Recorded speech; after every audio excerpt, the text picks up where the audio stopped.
Welcome to the Calexico City Council, Calexico Redevelopment Successor Agency, Calexico Finance Authority Planning Commission regular meeting. Today is Wednesday, July 1st, 2026. It is 6:31 p.m.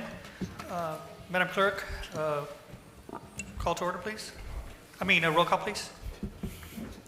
Mayor Legaspi, Present. Mayor Pro Tem Calderon, Present. Councilmember Marquez, Present.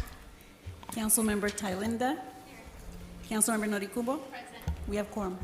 Thank you. Please stand up for the Pledge of Allegiance.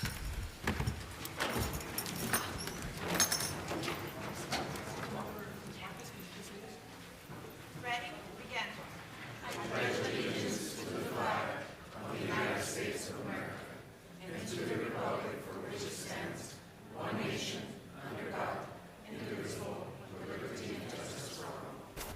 Please remain standing for invocation given by Deacon Gonzalez.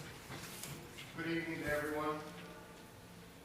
As we gather together this evening, we ask the Lord for a special blessing, especially because we are a few days away from our 250th anniversary as a nation. That is quite an accomplishment.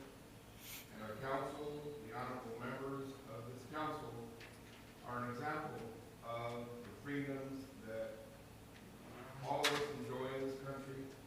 Each and every one of them was elected by probably all of you here, except the young people, and those who are not in attendance today. They were elected by the votes of the people, the voice of the people. May they always bear in mind that our government is a government of the people, by the people, and for the people. So we ask the Lord this evening to send a special blessing on the honorable members of our council, that they be guided by wisdom as they address each and every one of the items on their agenda, that their discussions be open and honest and without fear, and that when they make any and all decisions, it is made in the best interest of the people of Calexico. We ask this in the name of our Lord Jesus Christ. Amen. Amen. Thank you. Thank you, Deacon Coon. Moving on to closed session announcement, City Attorney. Nothing to report. Okay. Moving on to the approval of the agenda. Do I have a motion? So moved. Do I have a second? Second. Okay, motion was approved by Mayor Pro Tem Calderon, second by Councilmember Marquez. Madam Clerk, roll call, please. Mayor Legaspi, Yes. Mayor Pro Tem Calderon, Yes. Councilmember Marquez, Yes. Councilmember Thalinda, Yes. Councilmember Noricumbo. Motion passes. Thank you. Now we're going to go ahead and move on to presentations. And the first one that's going to be presented is the recognition of Imperial Valley SoCal Elite Football Club CPAA National Champions. I know that we have representatives. Please stand up for the receiving of the certificate. Please come on up.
The City of Calexico's mayoral recognition presented to the Imperial Valley SoCal Elite, and they sure are elite, football club. Congratulations on becoming the CPAA national champions, and we celebrate your victory. Congratulations.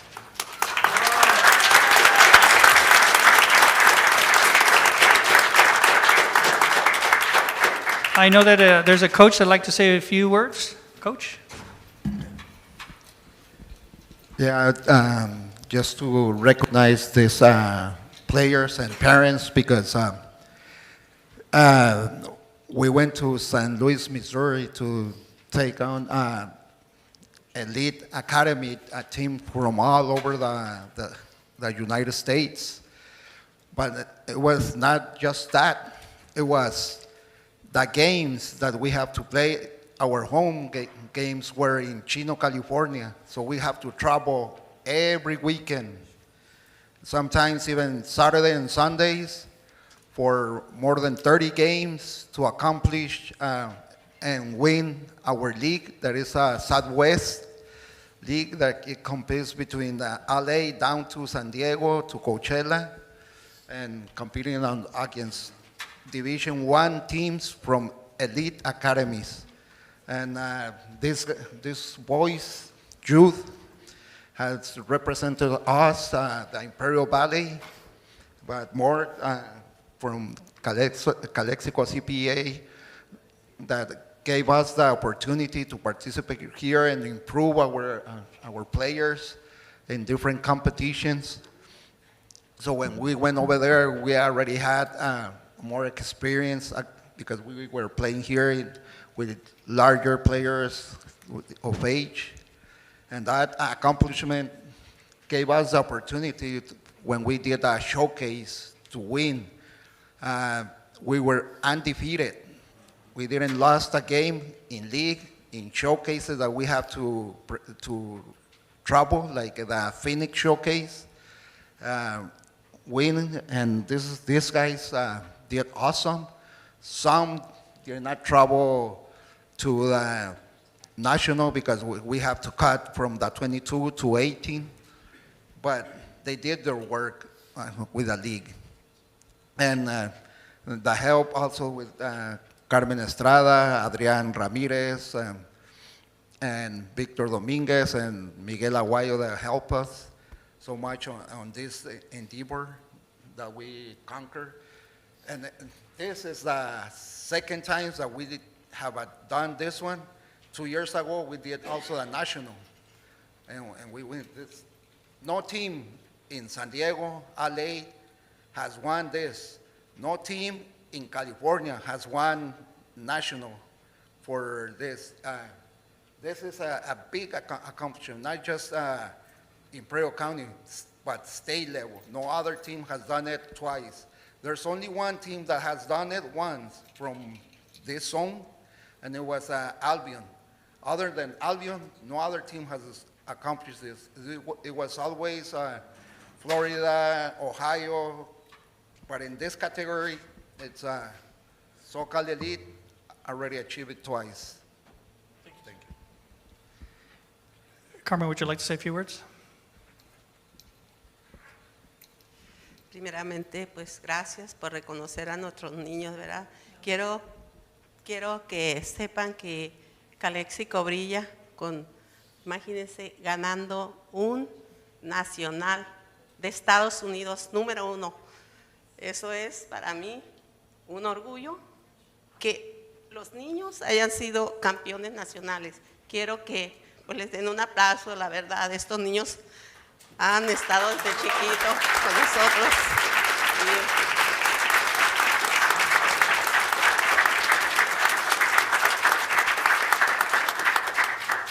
Señor Ñero es parte, Rafael Contreras es parte de nuestra organización, es parte de nuestro comité, tenemos un buen comité. También quiero decirles gracias al concilio, porque la verdad no hay un no para nosotros, no hay un no para el deporte. Esto es es muy grande, porque nunca, desde que enero hacia acá, no ha habido un no. Y estamos hablando general de todos. Yo estoy muy orgullosa de todos ustedes, de los 5, porque no hay un no. Y ese no, queremos seguir, que continuemos los campos de soccer, que no tenemos ninguno. Viene una compañía a rehabilitarlos, porque tenemos un binacional en octubre y vienen equipos muy grandes a través de que los niños han sido campeones. No nomás este equipo, son bastantes equipos de Calexico y de todo el Valle Imperial que está brillando aquí. Y la liga es de Calexico. Por favor, necesitamos mucho apoyo. Gracias.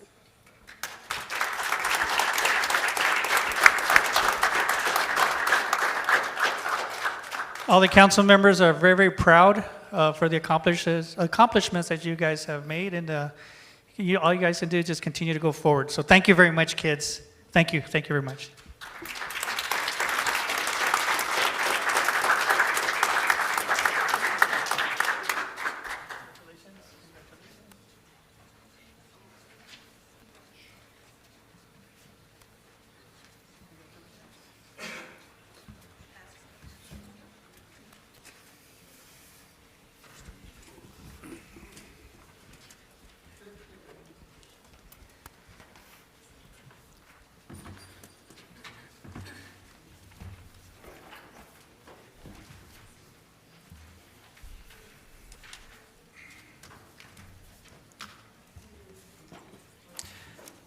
Okay, so we're going to go ahead and move on to honoring the 250th anniversary of the United States of America Proclamation.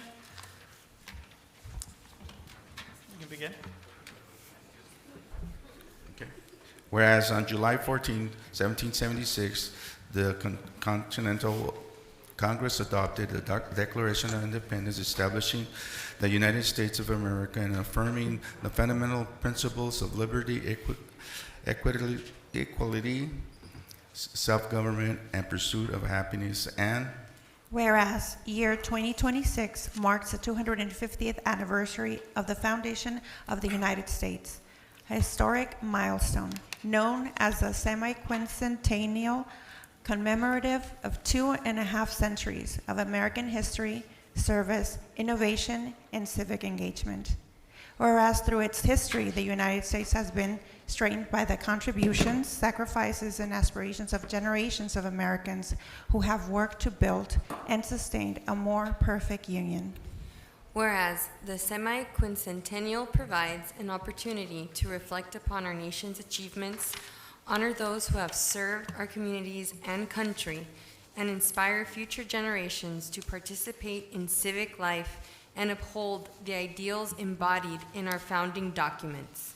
And whereas the state of California has played a vital role in the nation's history, contributing to its culture, economy, and defense, and whereas the city of Calexico has a rich history dating back to 1908, and its people have contributed to the nation's development and progress.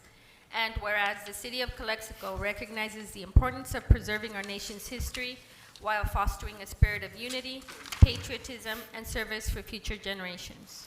Now therefore, be it resolved, the City Council of the City of Calexico does hereby proclaim July 4th, 2026 as the 250th anniversary of the United States of America, and encourage all residents to participate in activities that honor our nation's history, celebrate our diverse communities, and reaffirm our commitment to the principles of freedom, democracy, and opportunity. In witness whereof, I hereunto affix my signature and official seal of the City of Calexico on the first day of July 2026. Congratulations, America.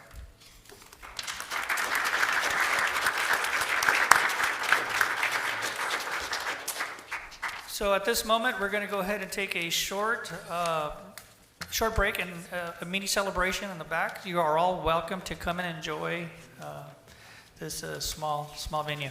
So we're going to go ahead and break at 6:45 p.m. I'm just going to say that. We're going to break at 6:45 p.m. Thank you.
We're going to go ahead and commence with our meeting. It is 7:20 p.m. So we're going to go ahead and move on to announcements. Do we have any announcements out there?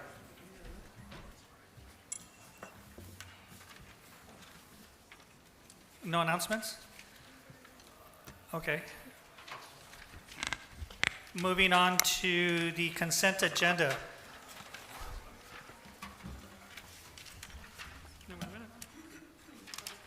I'm sorry, moving on to public comments. I skipped 2 pages here. Moving on to public comments, City Attorney? Thank you. This is the time for the public to address the City Council on any matter not appearing on the agenda that is within the subject matter jurisdiction of the City Council. Please limit your remarks to 3 minutes. The City Clerk will recognize you, and when you come to the microphone, please state your name and place of residence for the record. While members of the public are encouraged to participate, it is unlawful to disturb or delay the council meeting with personal or slanderous remarks. Group commentators may be requested to limit their group comments to 15 minutes. The City Council is prohibited by state law from taking action or discussing items not included on the printed agenda. If the item you wish to comment on is on the public portion of the agenda, we will take your comment when we get to that item on the agenda. Please direct your questions or comments to the City Council.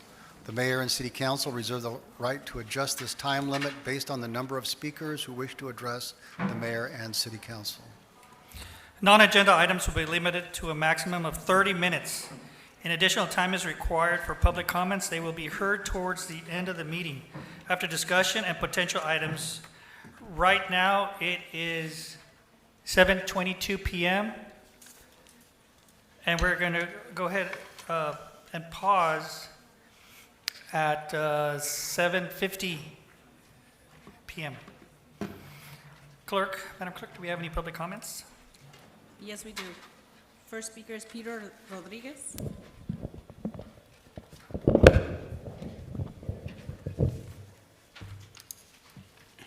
Good evening, members of the council. My public comment is I'd like to invite all 5 of you to a town hall meeting at the Hidalgo Hall in Brawley on next Monday, 6 o'clock to 9. Maybe some of you have known about the process about the data center. It's been the topic for the county. And it's time for you guys to go out there and speak, get educated, be informed. The County Board of Supervisors are not telling you the truth.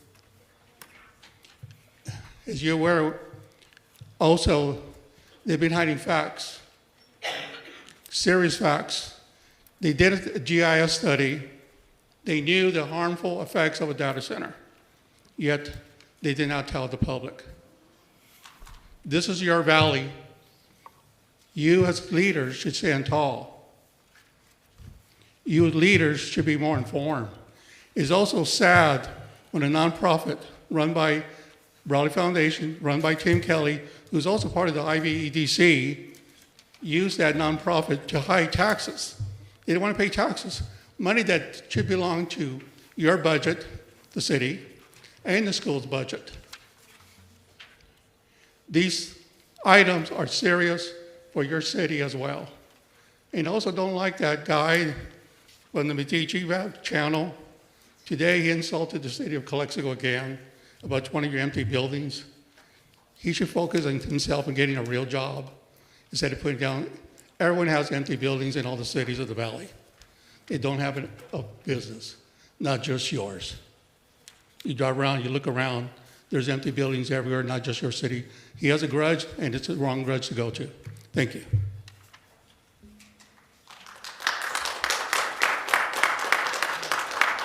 Juan Moran.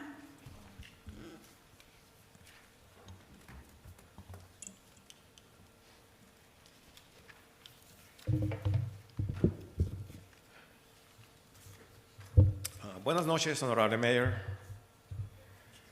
council members, staff, and members of the public. Juan Moran, Vega Street, Calexico. Well, tonight I want to continue my Charter Cities remarks by focusing on administrative capacity. How Charter authority affects a city's ability to organize itself, manage projects, and compete for opportunities. A charter is not just a legal document. It is a framework that can strengthen or limit a city's operational effectiveness and long-term stability. One key advantage charter cities have is the ability to structure their internal organization in ways that match their workloads and objectives. General law cities like Calexico must follow state-prescribed models for departments, contracting, and procedures.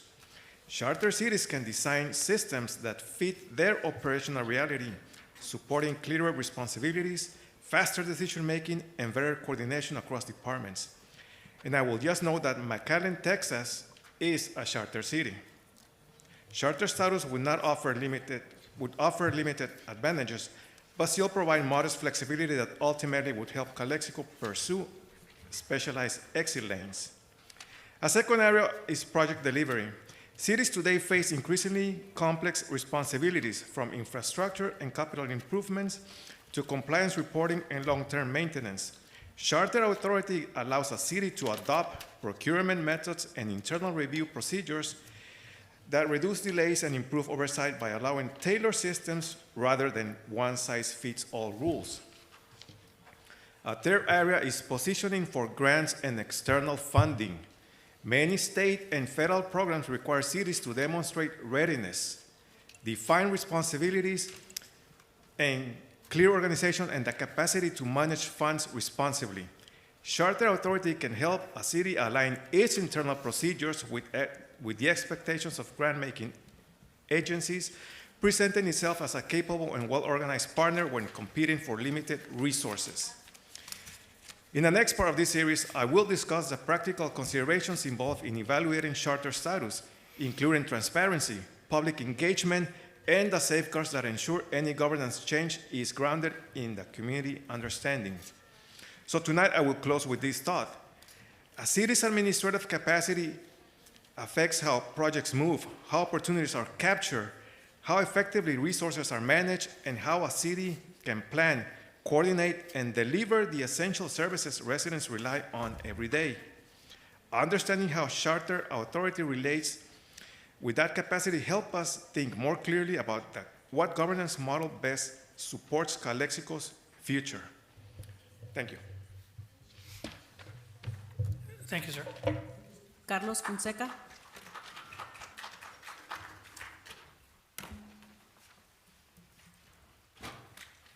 Hello, my name's Carlos Fonseca. I live at 1821 Elena Place.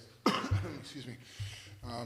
We recently did a cleanup on June 20th, and we went out to Nosotros Park, a group of individuals, volunteers. And thank you for the supplies that you guys provided.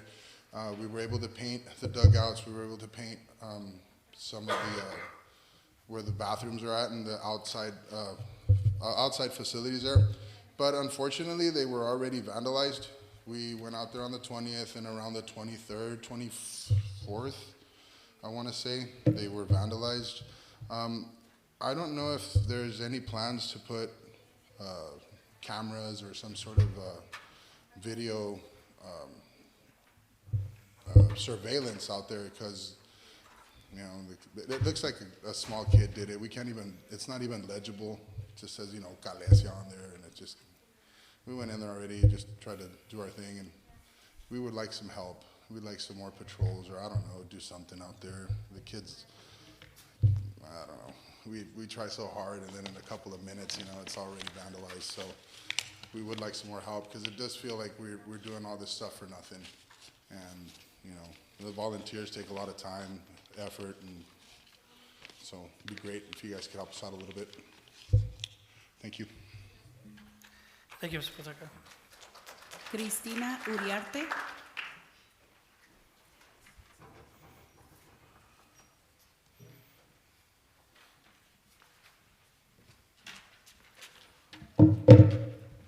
Good evening. My first time doing this, so sorry. And what I'm going to say is not quite going to go with the mood of celebration, so I apologize in advance. But anyway, good evening, Mayor Legaspi, council members. My name is Cristina Uriarte, and I'm a Calexico resident. Today, I'm here to voice my concerns regarding your recent social media policy potential ethics policy, the issue of censorship, and the issue of public trust, particularly with a page known as Team Calexico. Now, before I begin, I would like to thank Mr. Legaspi, Mr. Calderon, Ms. Marquez, for always being accessible and respectful to all their constituents. Your leadership is solid, steady, and drama-free, which many residents, including myself, appreciate more than you know. Now, to my point.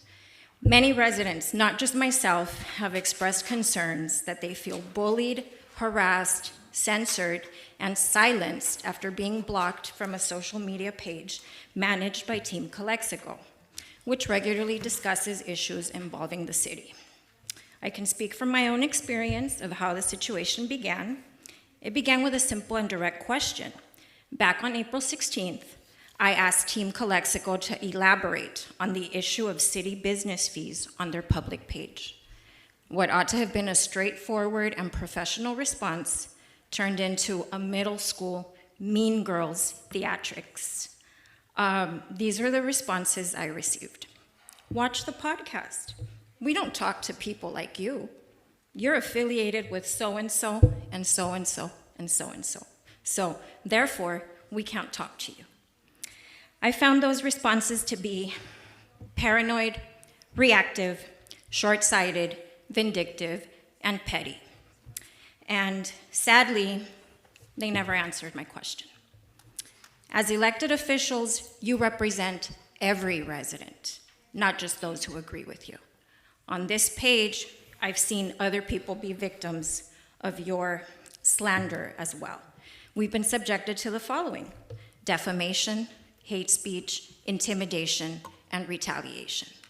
Team Calexico's responses on social media have ranged from derogatory to dismissive, defamatory, and just plain rude.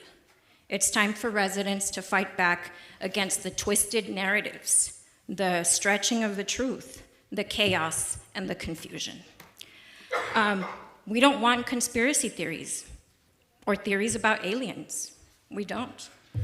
What we want instead are simple, direct answers. To Team Calexico, you have tried unsuccessfully to sabotage my reporting and slander the integrity of my investigations. Thank you, Ms. Uriarte. My time.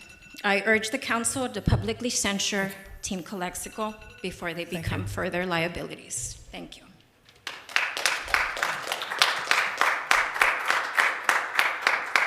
Ivy Uriarte.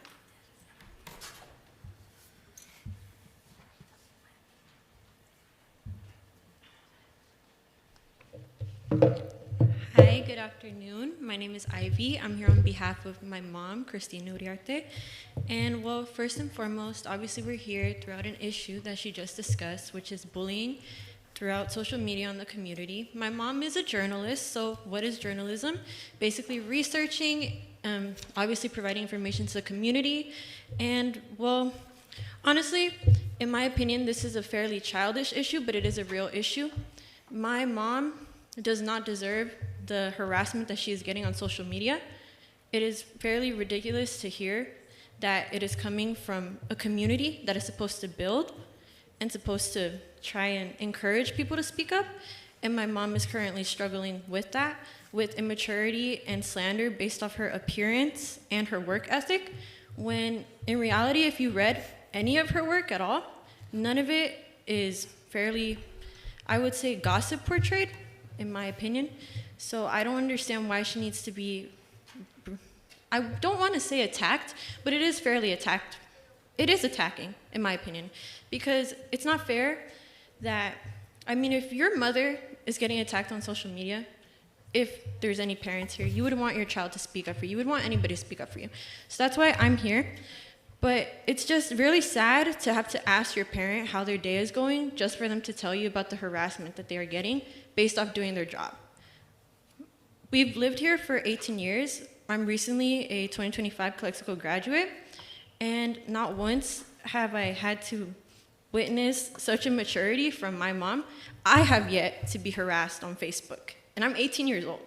Hearing that from a grown woman is really sad and really degrading. And if you know that there's certain individuals who are bringing drama instead of help into our community, I think it's best to leave the drama at home and get rid of them, from what I've been taught. And I think I'm fairly young, so I still have a lot of drama to go through, obviously, but it's not something that's right. Thank you. Thank you. Ricardo Romero.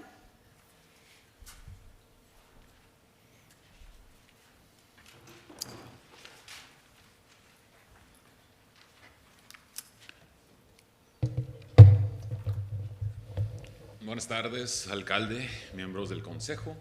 Hoy me dirijo a ustedes en español porque este es el idioma de gran parte de nuestra comunidad. En Calexico, la mayoría de nuestros residentes hablan español o son bilingües. Y es importante que las personas encargadas de dirigir esta ciudad puedan entender directamente las preocupaciones de su gente. Por eso quiero hacer una petición sencilla, pero necesaria, al director de Planeación y Construcción, que empiece a utilizar un aparato de traducción o algún sistema de interpretación durante estas reuniones.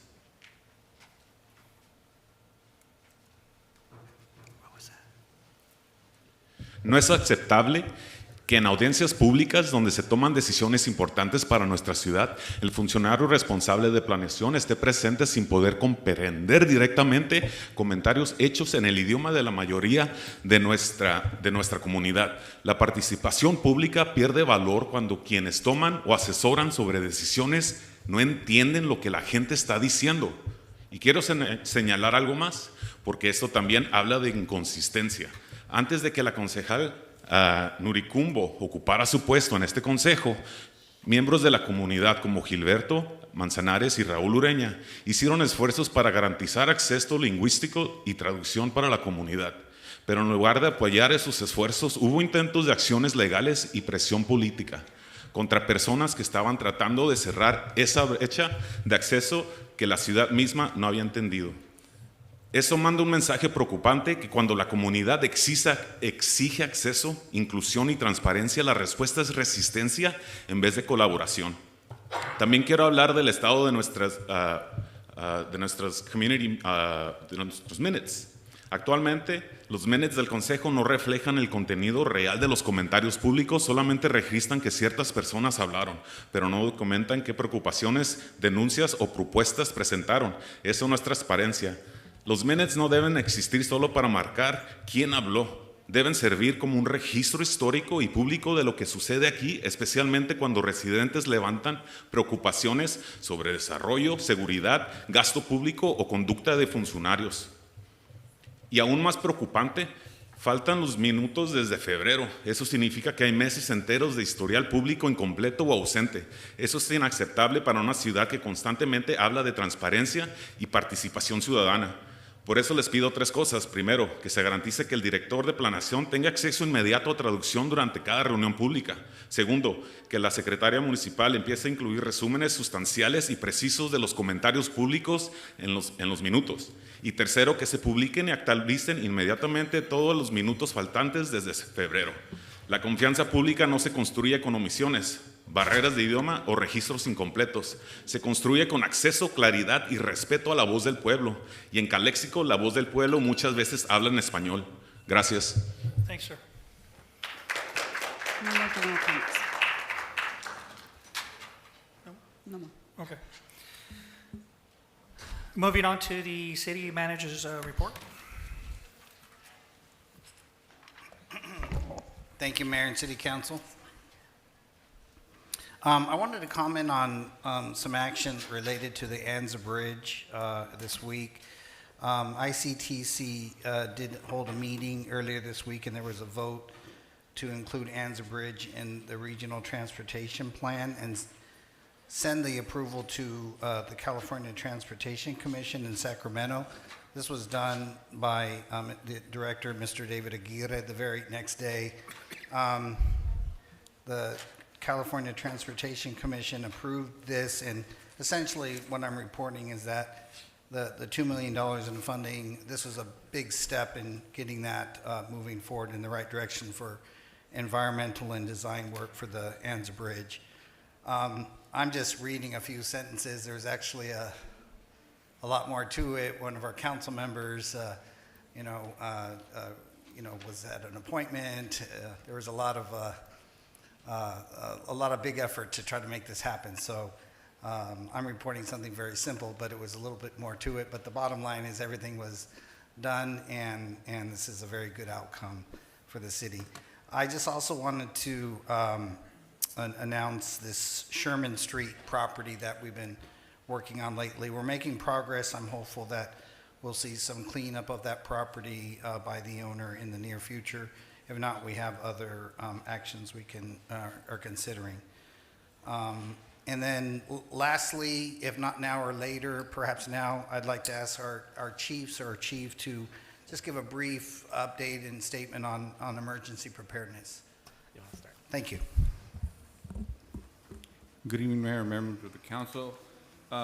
Getting you a quick update on our EOC as we continue to come into this monsoon season coming up, and it's supposed to be a wetter one than last year. And this is coming down from our county level as well as our state level with Cal OES and our county EOC.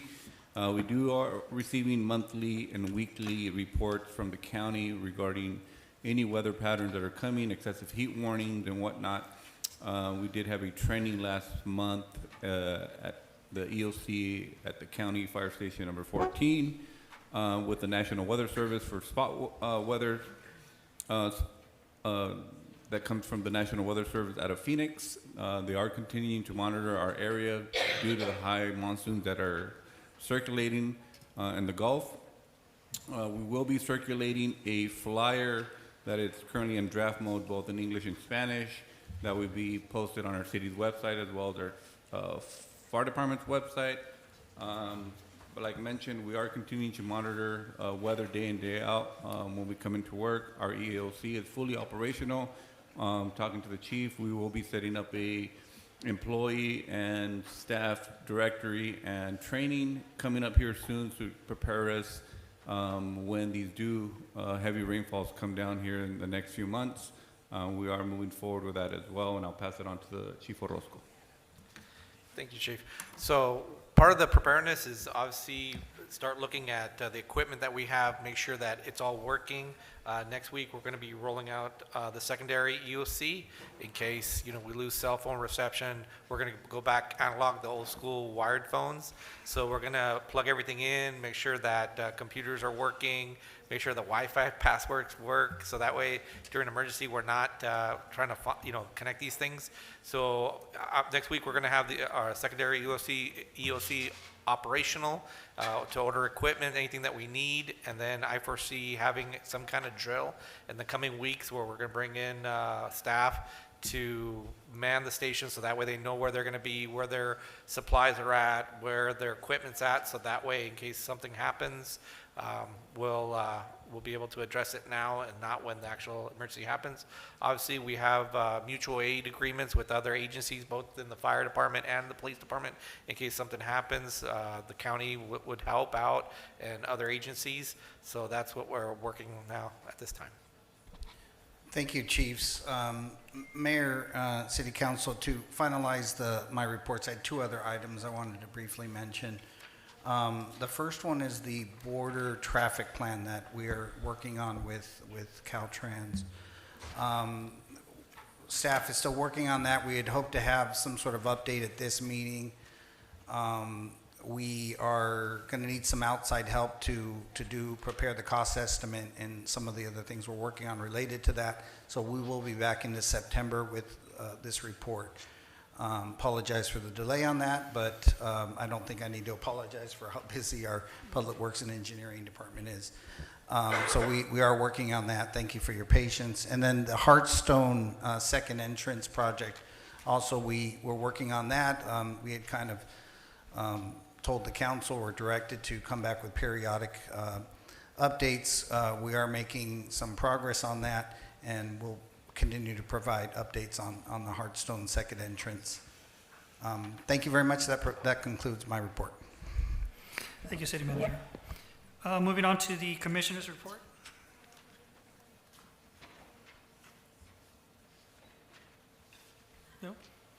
All right, moving on to city council comments, reports of meetings attended, starting off with Councilmember Diana Nudukumbo.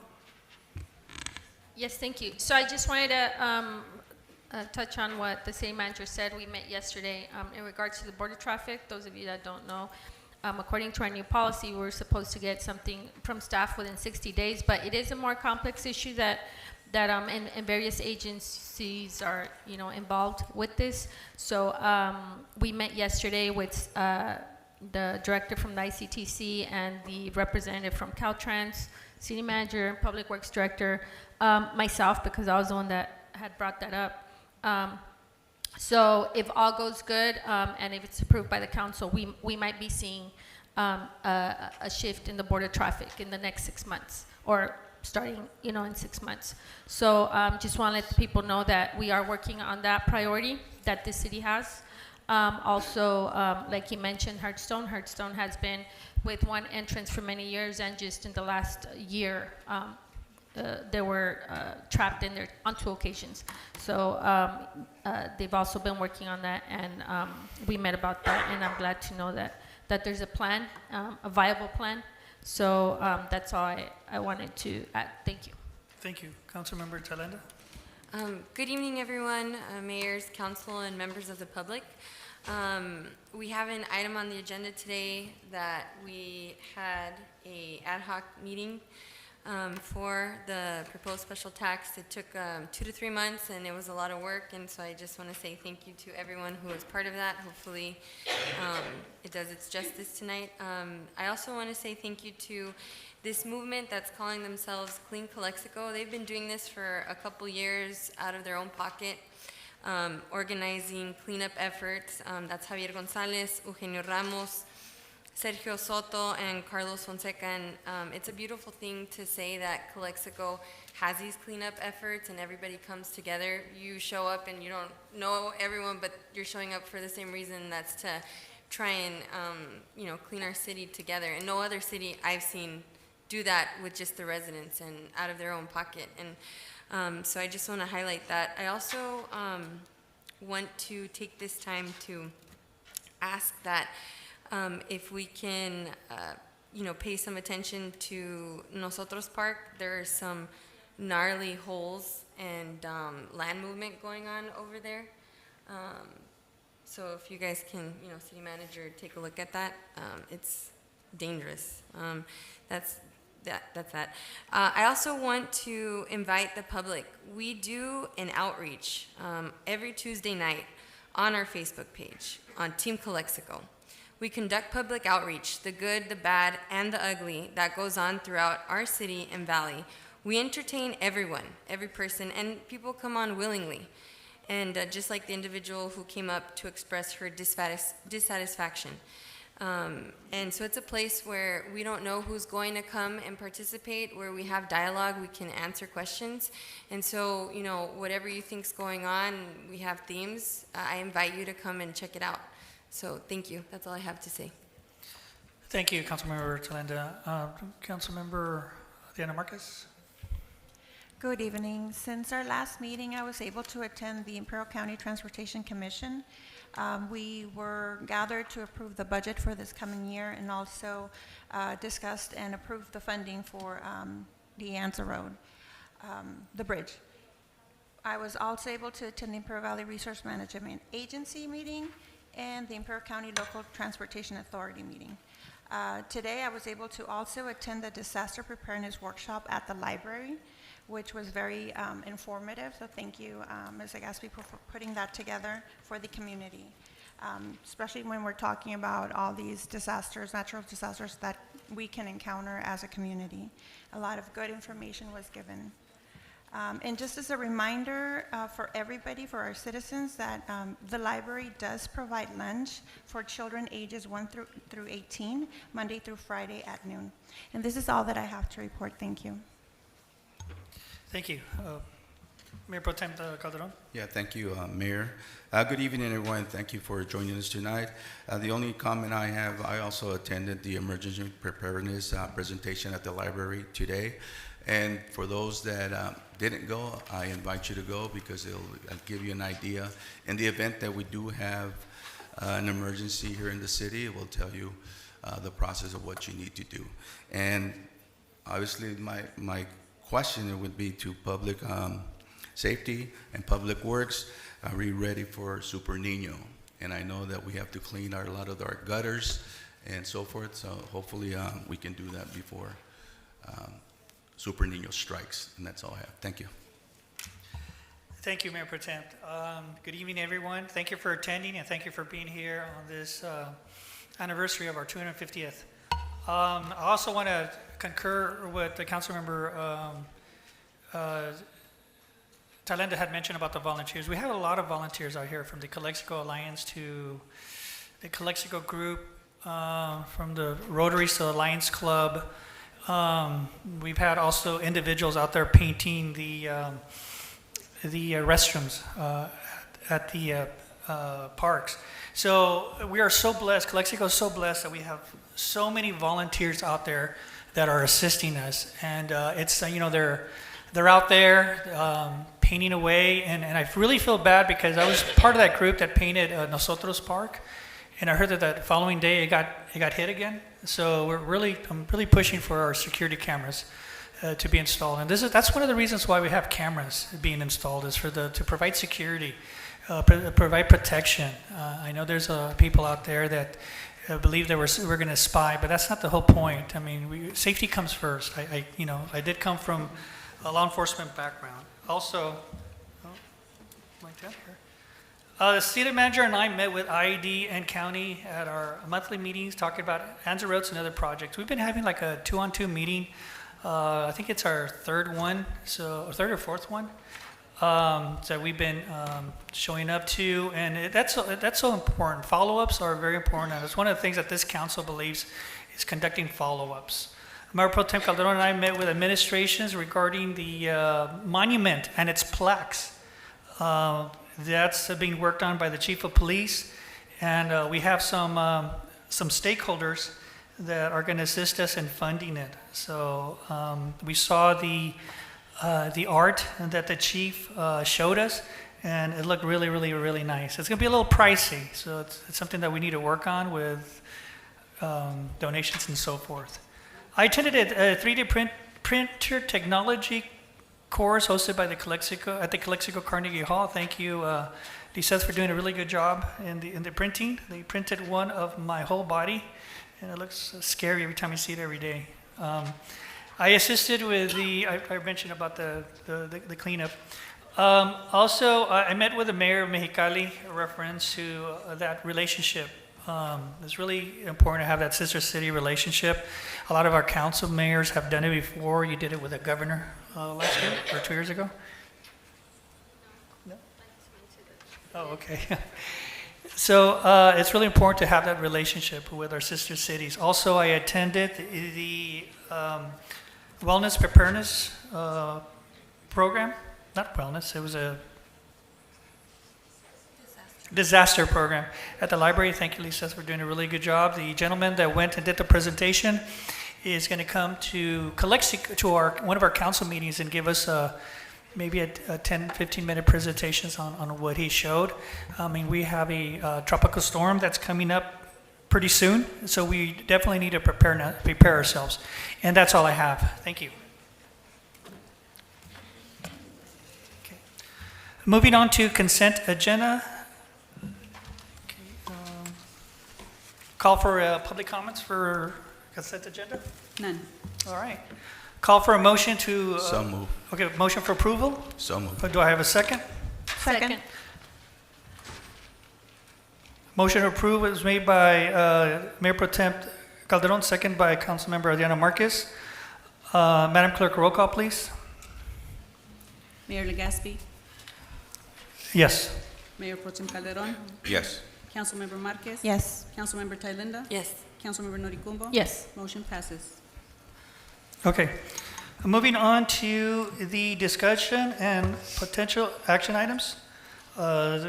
Going to the item number 7, considering of establishing a local commission of administrative reform. And this was authored by Councilmember Noricumbo? Yes. Okay.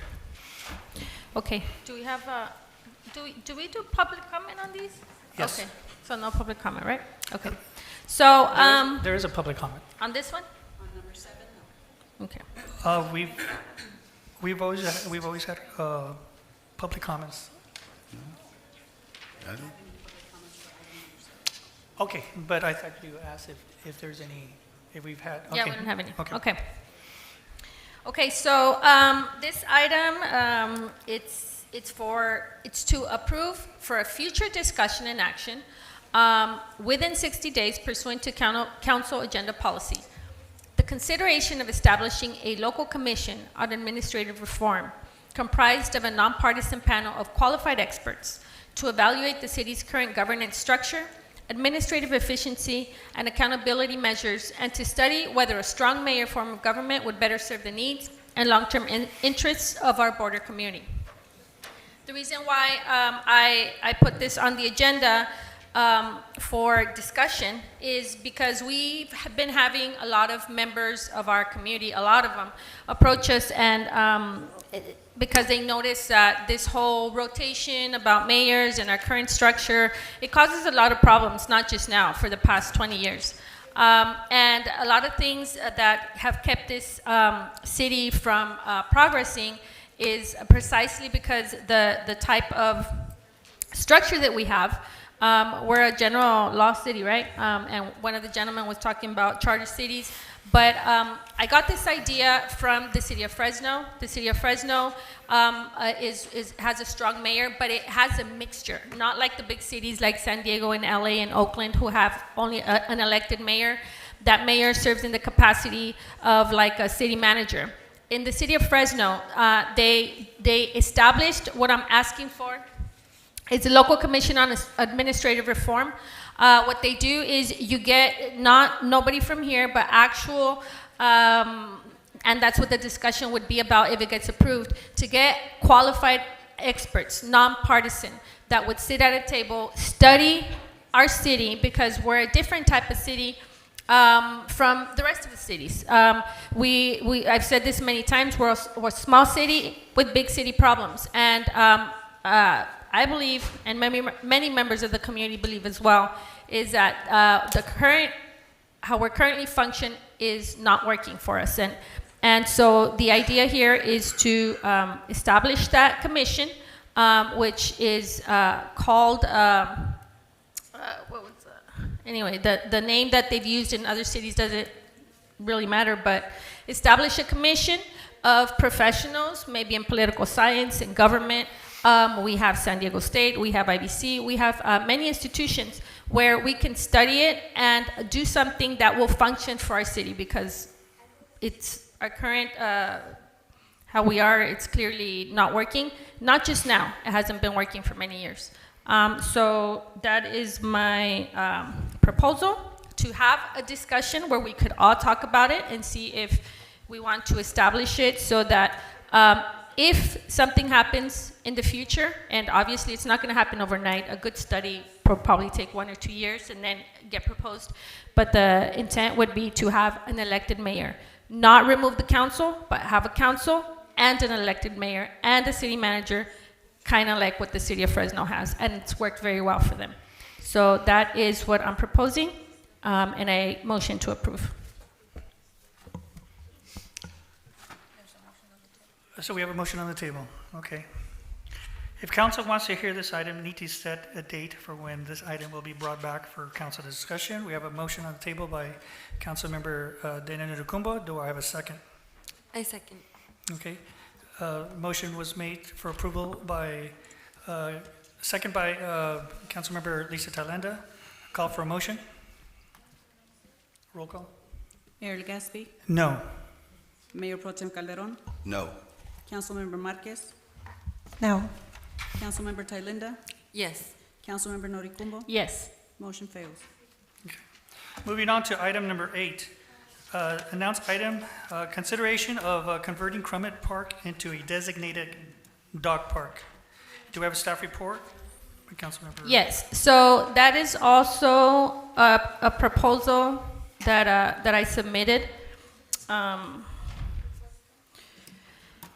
It says, approve for future discussion action within 60 days pursuant to council agenda policy, the consideration of converting Crummett Park into a designated dog park while maintaining the flexibility to temporarily close the facility as needed to accommodate community events, public gatherings, and other city-sponsored activities. So where this is coming from is from the community as well, who have acknowledged that in our city we do not have a dog park.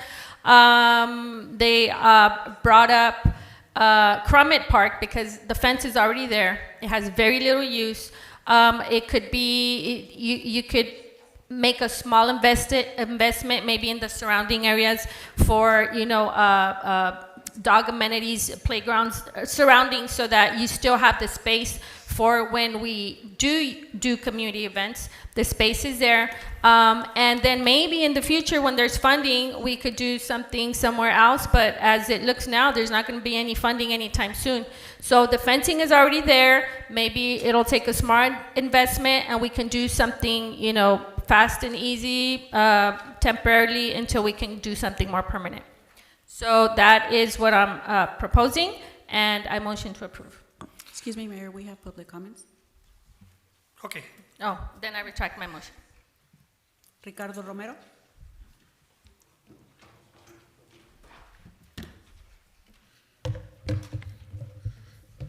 Good evening, Mayor, council members. We just had Mr. Fonseca come up and urge for further assistance with the rehabilitation of parks. During a live stream held by Eugenio Ramos and Council Talenda on Team Calexico, I brought up the fact that other local nonprofits had begun these types of projects under Esperanza Colio. She was quick to admit to the city that the city had no insurance. And if I recall correctly, and for context, it was removed during Rosie Fernandez and Maritza Hurtado's tenure, the leaders of the recall that had 2 progressive council members ousted. Esperanza voiced that if anything happened to us, we would be a liability to the city, and asked us to stop. Insurance fees to cover these prices was not viable to us, and we stopped the efforts. Talenda quickly stated that there were options to waive such fees, not to fix the problem of the city having no insurance. This would be simply a Band-Aid for the real problem. This lack of insurance tends to hurt the Bank of Calexico residents. The general fund is decreasing, and we can't afford to pay for more out-of-pocket expenditures, as are those of when traffic controllers get hit by cars. Hire more public work employees for taking care of the parks. We have unkept walk paths along the New River and Nosotros Park. Our kids play in detention basins for soccer. Nosotros Park is falling apart, literally. You guys were there. I'm not against the dog park, but it is one of the last priorities we should focus on when we have liabilities with rebar sticking out of the ground, broken concrete, uneven play area for kids, as well as holes in them. There are ways to limit vandalism and not to try and implement surveillance on the parks, make them usable by the community. Parents taking kids to the park, having restrooms open, and keeping up with the upkeep of such public amenities will have a better impact on our community than having the council reallocate ARPA money from parks into more surveillance. If people use the parks, it would be more difficult for vandalism. Give them actual use. Bring back a skate park. Thank you. Ismael Orvizu. Good afternoon, everyone. I support creating a dog park. I've had this conversation with many people, seeing that Crummett Park should be opened, and if it's going to be opened, a dog park is a nice amenity we can have around there. Also, in the development for Cordova, we can also have maybe a tiny dog park around. There's types of dog parks. But to add to that, we could start giving public restrooms. Like I stood in this chamber looking for public restrooms back in 2020. No se nos ha dado. Y if opening a dog park is going to bring restrooms back and water fountains, let's do it, right? ARPA money is for that, is to reconstruct what COVID destroyed. We closed the restrooms for COVID, ARPA is there to open them. This is a good start. I think, just like the past speaker, Ricardo just said, surveillance is not the key. We put, during COVID, we were doing KGs, we adopted KG Park, we added murals, and that mural that Taquito and Jesus Fino in San Mexicali, they've made a mural that's lasted years, and it's been tagged once or twice, and they tag it very lightly because they respect the art. They feel represented by the art. If you put some X art that no one even asked for or even thought or was even part of the community to paint, it's gonna be just tagged. Or if you just cover it with beige color, people are gonna tag it. right? I support us to take money that's for the community and put it on the community. ARPA funds, we have to look back at that. We can't be buying cop cars and all your camera that you want, no. And believe it or not, those surveillance, you might not be spying, but people are spying on us, and that's a fact. That's why data centers are surveillance centers, and that's what I'm talking about. Right now, allocation for community should be for the parks. Even ARPA had $500,000 that Gilberto Manzanares orchestrated to put for Nosotros Park. ¿Y qué pasó? Nomás los deshicieron y lo mandaron para todo donde quería ir. Policías, X, concrete, I get it. The city is falling apart. But the parks are one of the few things that we have around here. So please, my timer, pero I want to reiterate that we need restrooms. Restrooms and no, you can't have cameras around so many people. We don't need cameras, we need community. Thank you. Yolanda Cunningham.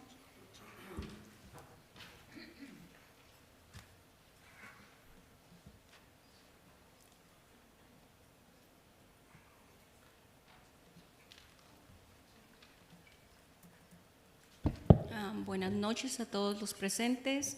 Mi nombre es Yolanda Cunningham y me parece muy buena idea porque nosotros tenemos muchos perritos en la comunidad y creo que es algo bueno. De hecho, una de las cosas que se mencionaron es poner uno de los campos del Parque Córdoba, usarlos para perritos, pero pues ahorita se menciona que si existe ya un área donde se puede aprovechar ese espacio y nadie lo usa, pues se puede aprovechar porque realmente si se ponen a pensar hay muchos perritos en la ciudad y una de las quejas que existen en el Parque Córdoba, que es el que utilizamos nosotros, es precisamente porque las familias llevan a sus perritos y los perritos pues defecan por todos lados y pues no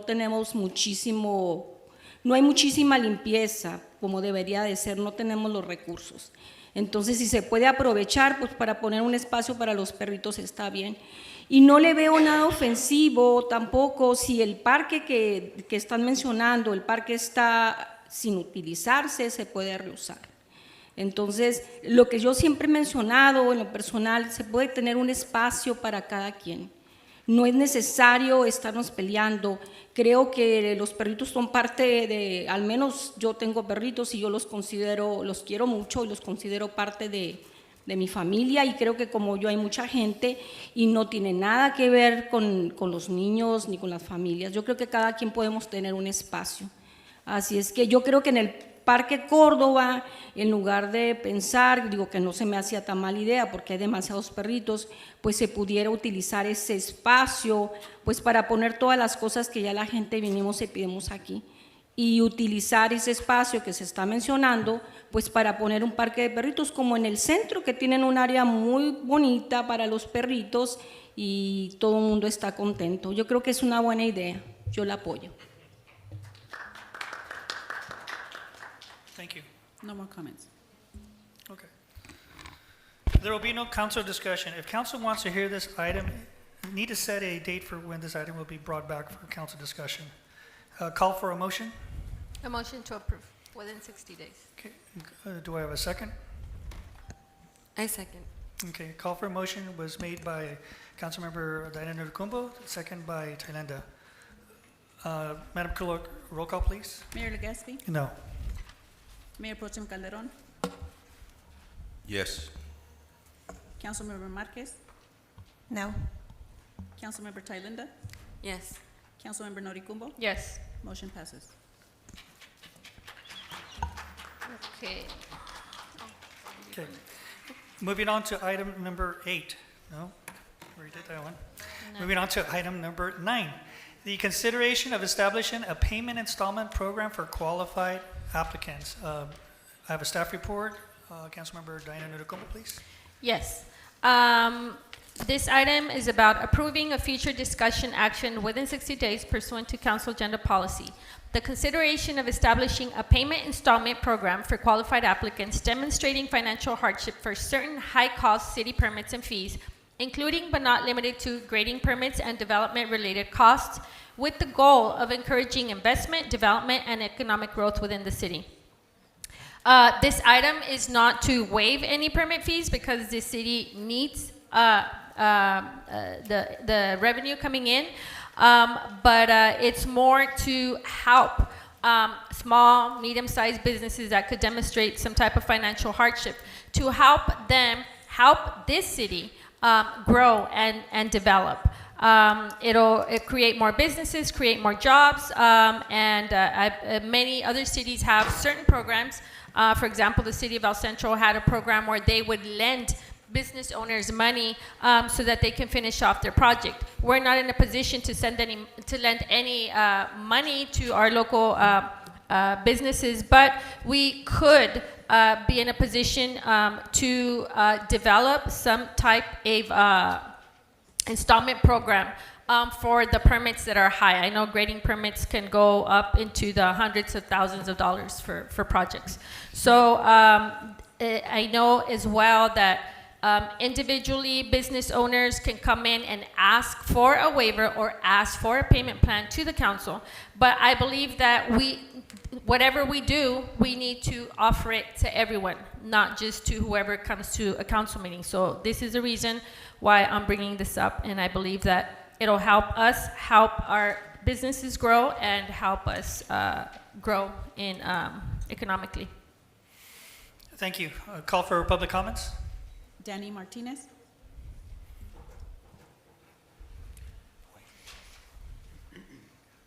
Hello, my name is Danny. I'm a resident in Calexico. I'm here to talk about the agenda number 9. We are a local family-owned business for more than 40 years here in Calexico, and we bought a couple of acres, but there's a permit fee of $21,000 per acre to do the grading.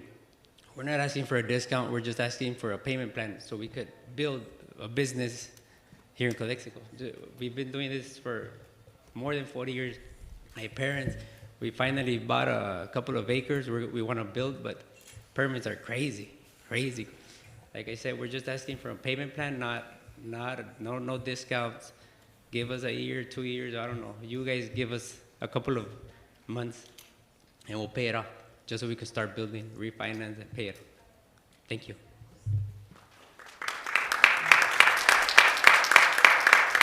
No more comments. No more public comments. Okay. There will be no council discussion. If council wants to hear this item, need to set a date for when this item would be brought back for council discussion. Call for a motion. A motion to approve. Do I have a second? I second. Motion for approval was made by Councilmember Talenda, second by Councilmember Notokumbo. Madam Clerk, roll call, please. Mayor Legaspi. Yes. Mayor Pro Tem Calderon. No. Councilmember Marquez. No. Councilmember Thailenda. Yes. Councilmember Noricumbo. Yes. Motion passes.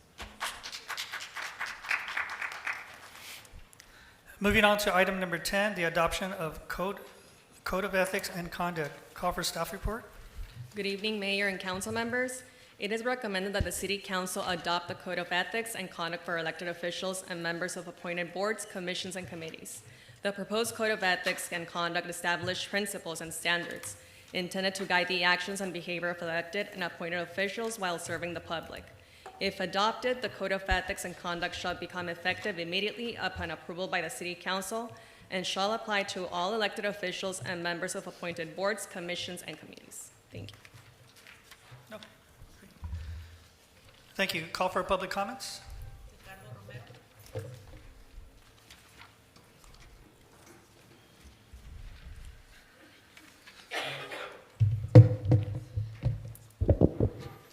So I want to continue with my fight for accountability and urge the council to approve the ethics policy. Over the last week, I've continued to notice members of the council and Commissioner Javier Gonzalez engage in online behavior that is inappropriate and unethical. One of those is obviously the silencing of Cristina Uriarte on Team Calexico's page. And another one is Javier Gonzalez commenting and engaging with the resident of the Imperial Valley to expose her personal problems with Thailenda, her ex-husband. These are terms that every council member, staff, and commissioner should already be abiding to, and it's inconceivable that the council itself is being loud and unreasonable once again in calling on infringement of the First Amendment right. No one is claiming you can't have your voice online, simply that you hold yourself accountable to the same rules of decorum that the council places on that dais, and not only to me, but to other constituents. The mayor consistently states at the start of every meeting that any extra comments or questions can be addressed at the end of the meeting. I want to remind the council about what happened during the June 7 meeting during discussion of the last agenda item, the reallocation of ARPA funds. I came up to the podium and urged the council to table it due to misappropriation of funds according to the terms under the Department of Treasury had issued on the expenditure of such funds. This was 5 minutes before the meeting ending. I got a thank you from the mayor insisting that it's important to listen to their constituents regarding possible legal liability. I then went up to the podium and asked if I could ask a question. Mayor said no. I stepped back and asked away because that's how First Amendment works. I get to ask, and you get to ask me to leave, just like the city manager did, while the public works director snickered on the sidelines. And the city's manager's only response was, so? If this is not a First Amendment infringement, I'm not sure what is, Mr. City Attorney. Thank you. No more comments. No more comments. Council discussion, Councilmember Daniel Nurukumbo, please. Were you going to present something? No? It's your... If I have questions? Yes, absolutely. Well, after, our discussion at the last council meeting, I'm very comfortable with what my constitutional rights are. I know what they are. I have absolutely no problem with the code of ethics. I consider myself an ethical person. Maybe other people should have a problem with it, but I don't. So that's all I have to say. I have no issue whatever you pass. I know what my constitutional rights are. Whatever you're proposing, I know what they are, and I have no problem with ethics. Maybe others do, but I don't. Thank you. Thank you. Councilmember Lisa Talenda, comments? So this is derived from state law. What was the influencing factor? Because the city hasn't had one before, apparently? Yes, the city they had one already drafted, but it wasn't implemented. Oh, and the influencing factors that came? Because we hadn't given direction on the dais for this, so I just want some feedback on what Yes, absolutely. As Attorney Driscoll previously mentioned, as you can see, we've had many concerns from here, our residents. So this was a suggestion that we're giving here to the council. We're only advising you. At the end, you make the decision. Oh, yeah, no. But this is already in existence, correct? It's derived from state law. What do you mean by existence? So here it quotes the Brown Act. It's in compliance with law, right? So we, as council members, take ethics trainings every year. So this is part of state law, correct? Like you've derived what's outlined here from, it says the United States Constitution, the Constitution and laws of the state of California. I think there's a misunderstanding. For Section 3, it says compliance with law. Yeah, Officials shall comply with applicable provisions. Correct, and that's where exactly. So that's those where it's derived from. But that would be for you to comply. Yes, no. I understand that. I'm just saying that we are already bound by state laws. Correct. So this is just a formality. Correct. Yes, it's a formality. Yeah. Correct. All right. That's what I'm trying to get the message that whether we approve this or not, and it's great to have it approved. The city never had this before for the last 100 and how old are we? 116 years. No, we're 100. We celebrated our 116th. 118. How many? 118. Was it 118 or 116? 118. 118. 118 years old. And so this is a formality that's already in compliance, or it's influenced by what we already have to comply when we take our oath and we sign up and we run. So state law supersedes local laws, and this is all influenced by what's already state law: California Public Records Act, the Ralph M. B. Brown Act, the California Political Reform Act. So this is already in existence, and it's a formality. So I think it's great. Thank you. Thank you. Thank you. Councilmember Adriana Marquez? I have no comment, thank you. Okay. Mayor Pro Tem Blanchard Calderon? Hey, thank you, Mayor. I support this. Public service is a public trust, and I'll be held to this standard like everyone else up in this diocese. Adopting this raises the bar for all 5 of us, including our commissioners. And that's all I have. Thank you, Mayor. Thank you. I want to thank you, Laura, for doing a really good job in putting this together. Yeah, I want to thank that all the council members are not only here to create policy, but we're also here to, you know, to protect our citizens. We're here to each other. You know, we want to avoid lawsuits. And I just want to thank you. Like Councilmember Talenda said, we haven't had something like this for about 118 years. Is that what you? That's what we established, right? This 118 never years? existed in 118 years. So I'm definitely for this. So thank you, Laura, for your hard work. And along. Thank you very much.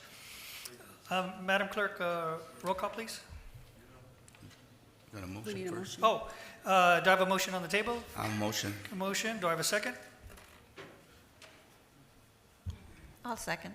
A motion was made by Mayor Pro Tem Calderon, seconded by Councilmember Adriana Marquez. Madam Clerk, roll call, please. Mayor Legaspi, Yes. Mayor Pro Tem Calderon, Yes. Councilmember Marquez. Yes. Councilmember Thalinda, Yes. Councilmember Noricumbo. Yes. Motion passes. Okay. Moving on to item number 11. Transportation Development Act, TDA, TDA Article 3 application claims and resolutions for $38,310. Call for staff report. Yes, good evening, Mayor and council members. Basically, this is an annual exercise that the city has. This is because we receive state funding annually for specific projects related to bicycle and pedestrian projects. This is something we have been, or city have been doing for every single year. So this year, the calculation of the money we'll receive from ICTC for a specific bicycle and pedestrian projects is $38,310. Okay. Call for public comments. None. Call for council discussion. Councilmember Noricumbo. Nothing to add. Thank you. Okay. Councilmember Lisa Talenda. No, I think this is funding that's well needed for those types of projects. Councilmember Adriana Marquez. No comment. Mayor Pro Tem Lenche Calderon. Yes, thank you, Mayor. Yes, I'm in favor of this. This funding will provide safe sidewalks, accessibility, and it's free state money. This grant money is making our sidewalks safe and ADA acceptable. And I want to take this time to thank your staff, Mr. Villegas, for the hard work in going after this money. Thank you. Yeah, thank you. You know, the only comment that I want to make is that you look very tired. So thank you for the hard work and the sleepless nights, and your beard is getting a little whiter. So I know that you've been working diligently. You've been working really hard. You and the city manager have been working as a team, and I'm really proud of the city manager for doing an outstanding job working together as a team, not only with him, but with all the department heads and with council. So thank you very much. Do I have a motion? Motion. Do I have a second? Motion for approval? Motion to approve. Okay, and do I have a second? Second. Motion for approval was made by Mayor Pro Tem Lenche Calderon, second by Councilmember Adriana Marquez. Madam Clerk, roll call, please. Mayor Legaspi, Yes. Mayor Pro Tem Calderon, Yes. Councilmember Marquez. Yes. Councilmember Thalinda, Yes. Councilmember Noricumbo. Yes. Motion passes. Okay, so moving on to item number 12. Discussion of proposed ordinance requiring allocations of 58% of unrestricted general funds revenues to police and fire department through fiscal year 2047. Do I have a? That's 13. No, 12? That's 13. No. Oh, I'm sorry. Okay, I skipped it. Authorize Public Works Director, City Engineer to sign change order number 1 with Rove Engineering in the amount of $269,957 for alley improvement projects, Phase 3, project number 2026-100, funded by Imperial County Air Pollution Control District, ICAPCD grant. Do I have a staff report, please? Yes, good evening again. This is a simple but important agenda item. Basically, the city already secured money from the County Air Pollution Control District for paving alleys. So basically, the original project was anticipating to install Class 2 bays along those alleys. So what Public Works is doing at this time, we were able to stretch the dollars already approved by the County Air Pollution Control District. And with this, although it says change order, basically we're not basically asking for a change order itself. We are asking this money to improve the scope of work. So basically, instead of Class 2 bays, now all the alleys targeted for this phase of the alley improvement projects will get asphalt pavement, which makes the improvements not only to last longer, but to abate even more dust pollution. So city is not putting a dime for these improvements, and basically the funding available will be maximized by the city through this change order. Thank you. Call for any public comments? None. Call for council discussions. Councilmember Diana Nudukumbo? Nothing to add. Okay. Councilmember Lisa Talanda? Nothing. No comment. Councilmember Adriana Marquez? No comment. Mayor Pro Tem Lencho Calderon? Yes, Mr. Villegas, I know we're in phase 3. How many alleys have been repaired? How many? How many alleys, where we went from phase 1 to phase 3, how many alleys? Yeah, in the past, you know what, I don't have that information at this time. Phase 1 and phase 2 were completed previous to my time. I'll be glad to bring that. Well, information. it's okay. I mean, but Yeah, we I have, mean- the majority of our alleys have been. Oh, fixed. yeah, definitely. This is at phase 3. Yeah, well, I support this. This is the grant dollars cutting dust pollution and giving residents a real paved alley. The only question or comment that I have is, please confirm the change order line item reconciled, since the traffic control figures on the proposal don't match. One says 10,500 and the other one says 9,000, so can you? I'll review that, but basically, the contractor is going to complete the work based on this change order. There might be a. But there's typo. I believe there's a discrepancy in the amount, so if Yeah, you can look at it, I would appreciate I'll it. double check that. Thank you, sir. And that's all I have. Thank you. I'm- I have no other comments.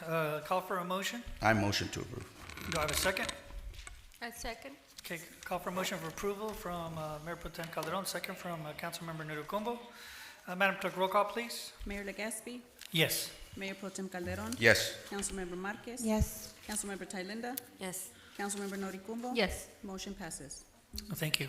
Thank you. Moving on to item number 13, discussion of proposed ordinance requiring allocation of 58% of unrestricted general fund revenues to police and fire department through fiscal year 2047. A call for staff report? Good evening, Mayor and council members. It is recommended that the City Council not approve this ordinance. There are several potential risks, and I'm going to go over them. The first one is the City Councils generally may not bind future councils in the exercise of legislative authority. The second one is that for general law cities, the legislator has vested budget authority, specifically and exclusively in the City Council. Each fiscal year, the City Council must evaluate revenues and expenditures. The third one is that the city must maintain flexibility to address unforeseen circumstances, including public health emergencies, natural disasters, improvement needs, and state or federal regulatory mandates. The potential ordinance may impact the city budget. It runs the risk of directing future councils to make legislative acts and or may interfere with essential government functions. The fiscal impact. If implemented, the ordinance would require the annual allocation of 58% of unrestricted general fund revenues to the police department and fire department through fiscal year 2047. Thank you. Thank you. Call for public comments? Ricardo Romero.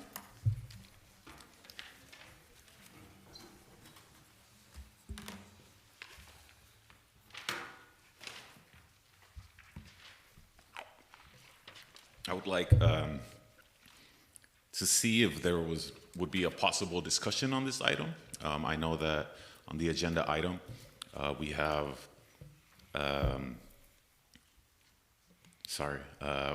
we have the item being shot down by the city clerk and the city manager, public works. So don't make it like the other item where we just skip discussion. Let's have a discussion about this item. I think that it is unacceptable to move such a high amount of the funding from the general funds into police department. It's not that they don't need it, but I think that 58% would greatly affect, public amenities like restrooms, public fountains. We don't need surveillance. So, yeah, thank you. Ismael Arvizu. Buenas tardes, everyone. I'd like to also support that we don't have to do this. Like, we elect people to be here for 4 years to do decisions for 4 years. And just because the budget is 32% right now doesn't mean it always have to be 32, right? I remember I had a conversation with the chief years ago, and he's like, "What? Do you expect us to buy our own bullets?"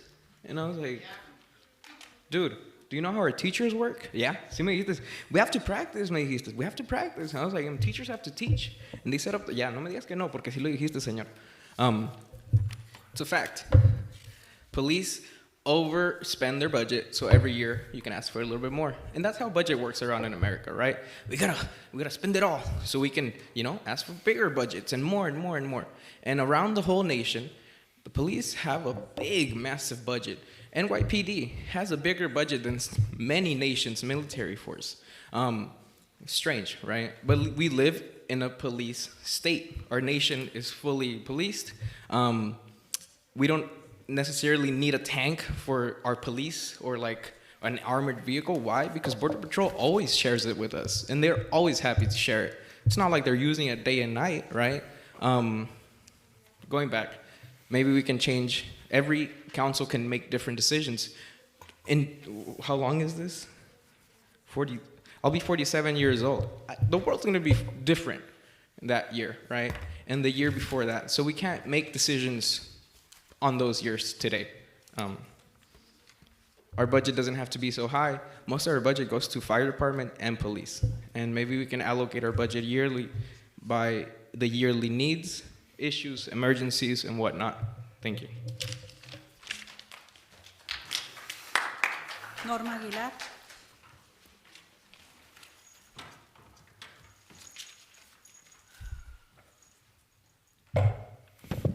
Good evening. My name's Norma Aguilar, 839 Heber Avenue. I am firmly against items 13 and 14. I think you are overstepping your boundaries and not thinking this thoroughly. Measure H sunsets in 2030. What you should be doing is preparing yourselves and the community to continue and pass Measure H as it was supposed to be. You remember? Some of you guys were a lot younger. And the way it is right now, Measure H is just a slush fund for whoever sits up here, and you can't deny it. All right? So, please don't pass this. Please prepare for regenerating Measure H as it's supposed to do. Talk to your departments, what they need, but don't do this, porque esto es a la brava. Thank you.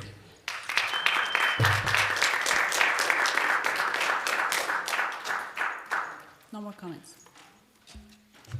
Okay, moving on to council discussion. Councilmember Dana Netukumbo. Yes, thank you. Okay, I'm glad that the last commentator came up and mentioned the word slush fund, because that is exactly the intent of this item. It is exactly to prevent what happened with Measure H. So this is in, I guess, preamble to item number 14. Currently, the 58% is what we are paying for public safety. That's currently what it is. So item 14 obviously goes on to this special tax we're going to be talking about. And I want everybody to understand that the county sheriff is looking for a special tax. El Centro is looking for a special tax. We are the city with the most need. And this is something we need to support. Excuse me, ma'am, you already spoke. Excuse me, you already spoke. Can you control the meeting? Anyway, okay, so as I was saying, the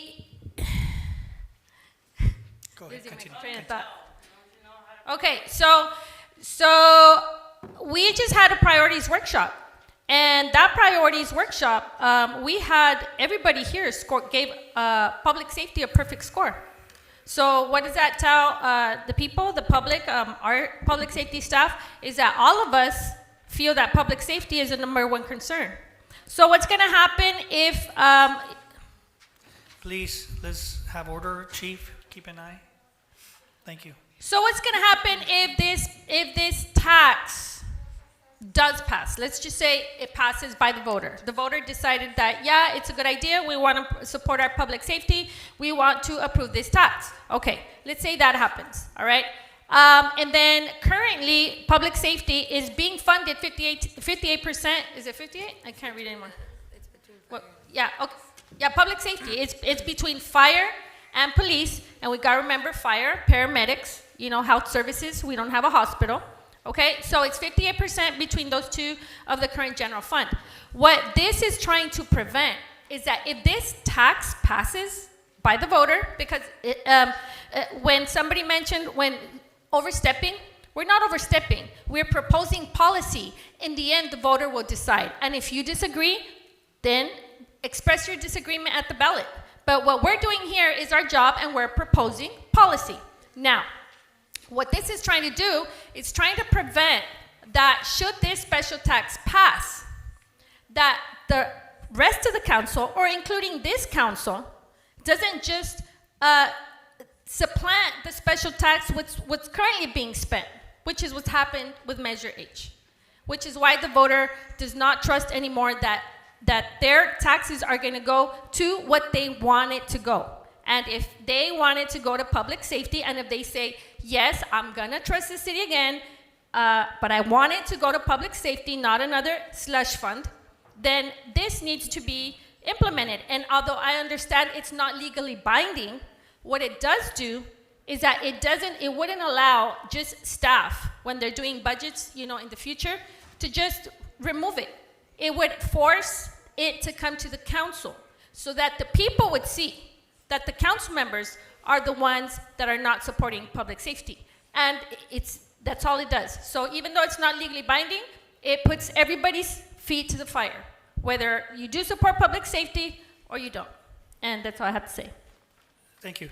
Councilmember Lisa Talendo, please. Yes, good evening, members of the public. So this item is, well, I don't believe there's a lot of work, right? And it's nothing on, I don't believe it captures the essence, because there's actually not an ordinance, right? So there's no ordinance that was prepared, so we can't even go and see what it would have looked like, which was the request. Instead, we got a legal opinion, correct? I see that the staff report, relies heavily on a case that has to do with a ballot measure, not an ordinance. And in the staff report, there's no information that reflects what other cities have done with an ordinance. So I do think that when presenting the cons, the pros should have also been included. It would have been helpful in this situation, not only for myself, but for the community.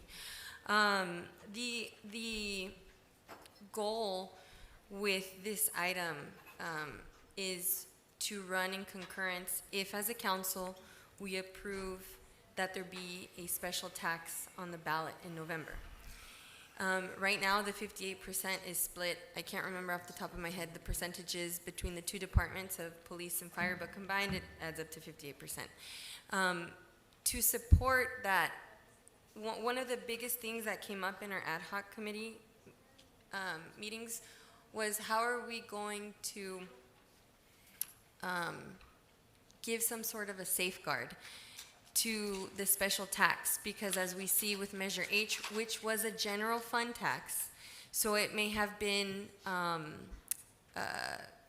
shown to the community that was going to be used for life and safety, but because it was a general fund tax, the city at the time and all these years also, including ours, moves the money, and it hasn't been used for what it was said it was going to be used for since 2010. So because it was a general fund tax, a special tax has restrictions, and you cannot move the money at all. It goes to ballot, so you can't touch it. It can only be used for those things that are outlined within the special tax. So this is a proposal to have an ordinance come before the council so we could review what we can do as a council versus what is legal. So is this illegal to do? It's not illegal per se.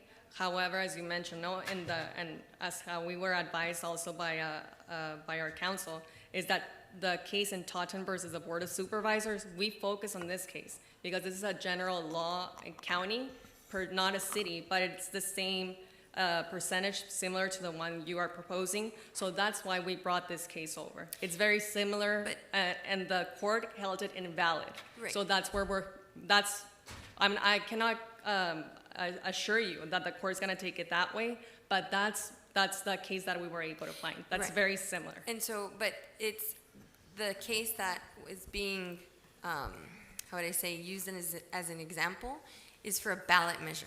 This is not a ballot measure. This item is not a ballot measure. So, and it's important that we clarify if it's illegal or not, because the only way we could find that out is if it's challenged, correct? If we were to approve it and it gets challenged and it goes through the process, which I know someone up here will say that it's illegal, but it's not. And that's what I was looking for. I was looking for us to see what our options are as a council to not only give myself as a council member, but our staff and our residents all the information of what we're trying to do, because the fear is if a special tax, we haven't even gotten to the item, if we approve it tonight to go on the ballot, and it goes on the ballot and it gets approved, how are we going to have some sort of safeguard that lets our constituents know that we are going to try to maintain the current funding allocations? And that's what the essence of this request was, is something that safeguards that, because if we're going to move money and we're doing all this to have a ballot measure, the fear is that they're going to reduce money. Future councils, current councils may have you, that money will be reduced and nothing will ever change. So everyone goes through this entire effort to get something on the ballot, to get something passed for the community, and then we don't see results, just like Measure H. Measure H has just been money plugging holes, and then just like ARPA too, we don't have the best track record at all. So that was the essence of this proposal. And I don't believe that we've had all the information, because there's always two sides, right? The one, what can you do and what can you do? And that was really the essence of this. And so this is the legal opinion. I see, I understand. But I also, it would have been very beneficial to have what can we do, because we don't have that trust from the public. No one up here has that trust from the public. And so the legal opinion is to not approve, but not because it's illegal, but because it can potentially get challenged. Correct. Yes, it can be. Go ahead. Yeah, just let me interject for a second, just to make this clear to everybody. A current city council cannot legally bind a future city council to any specific budget. And if that's what this ordinance intends to do, you can't do that. No, Let me finish. And so if if it's the intent of this city council to set its priorities in a certain way, you can do that by adopting the budget you adopt. If you want to express the intention to do that, you can, to continue funding in a specific way, you can certainly adopt resolutions to do that, expressing that these are your policy preferences and plans. But as Ms. Estrada said, I think if you adopted an ordinance which on its face attempts to limit or bind future city councils, I think that would be subject to legal challenge with a doubtful outcome for the city. If I may, so the proposed or the request would be an ordinance that can be dissolved by a supermajority vote. And I don't, I hear that you're binding, but you can dissolve it anytime with a vote publicly. That's the point of the ordinance.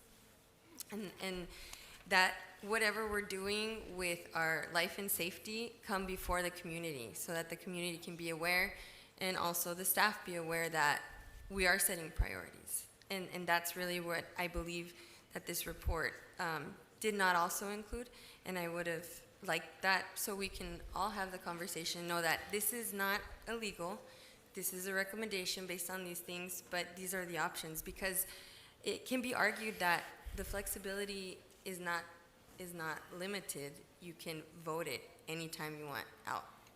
That's what is stated. That's what was also proposed in the request of the ordinance. But that's all I have to say. Thank you. Councilmember Adriana Marquez. Well, thank you, Ms. Estrada and Mr. Driscoll. I appreciate the advice that you're giving the council. And for myself, I would definitely take the advice of the experts. Thank you. Thank you. Thank you, Mayor Pro Tem Calderon. Good evening again. And this comment, I'm making it because of statements that were made on. Based on my past and current voting record, I have demonstrated my commitment to the police and fire, and also to the safety and the security of our citizens and of the city. But we have 3 attorneys telling us that not to approve this. And like Ms. Marquez was saying, I too believe in your expertise. So with that said, the real and legal way to fund public safety is through Measure 14. Let's do it right. And that's all I have. Thank you. Thank you. Thank you, Mayor Pro Tem Calderon. As much as I would love to vote yes on number 13, I need to go with the advice of our 2 city attorneys. Humanitary, we're unhealthy to take this one, and we need to, if there's a couple of case laws that is out there, and the potential lawsuits or whatnot, we can't afford. I am for number 14, but number 13, I'm against it. So, do I have a motion? A motion to table it, bring it back with an actual proposed ordinance that gives the pros and cons, because as was mentioned, this is a safeguard, and if, like I said, it's the intent is transparency and accountability. That's the whole intent. Whether it like what was said, it's not illegal either. So we want to protect the vote, and we want to bring back the trust of the citizens and ensure that if they do pass this measure tax, that it does go to public safety, and it's on top of what they're currently being funded, so that their services don't drop. So it'll be what we have now on top of what the citizens are willing to give to public service. If not, the same thing's gonna happen. You guys, you're gonna get the tax, you're gonna get the money in, it's just gonna go into public safety as it comes in, and that other 58% that they're getting, it's gonna go back out somewhere else. So we're gonna be in the same situation. Okay. So we have a motion on the table. Motion to table. Do I have a second? I second. Motion on the table by Councilmember Nutakumbo, second by Councilmember Talenda. Madam Clerk, roll call, please. What is the motion? The motion is to table it. To bring it back with a proposed ordinance. Mayor Legaspi, No. Mayor Pro Tem Calderon, No. Councilmember Marquez, No. Councilmember Thalinda, Yes. Councilmember Noricumbo. Yes. Motion does not pass. Moving on to item number 14. Adopt the following resolution of the City Council of the City of Calexico, California relating to the November. Yeah, I think we. Yeah. I think we've missed a step. Yes. So there's a motion to table it that did not pass, so you still have to deal with the item, either approve it or disapprove it. You're absolutely right. Okay, so That's why you're an attorney. I'll make the motion not to approve it. Do I have a second? Second. Okay. Motion for not approval by me, second by Mayor Pro Tem Calderon. Madam Clerk, roll call, please. Mayor Legaspi. Sorry, I hate to interrupt. How was that motion phrased?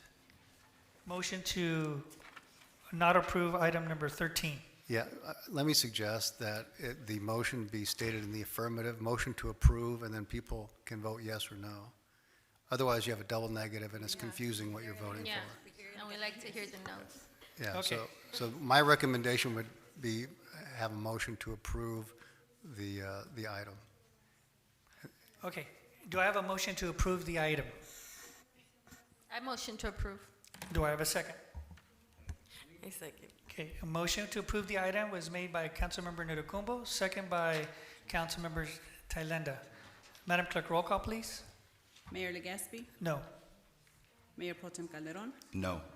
Councilmember Marquez, No. Councilmember Thailenda, Yes. Councilmember Noricumbo. Yes. Motion fails. Okay. Moving on to item number 14.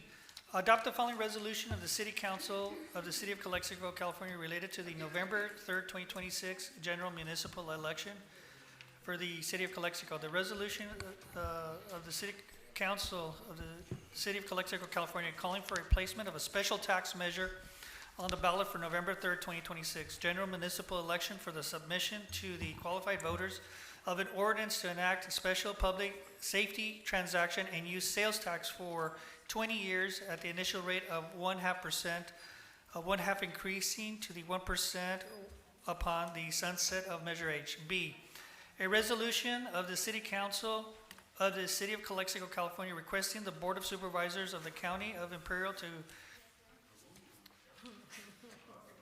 consolidate a general municipal election to be held on November 3rd, 2026, with a statewide general election to be held on that date pursuant to 10403 of the Election Code.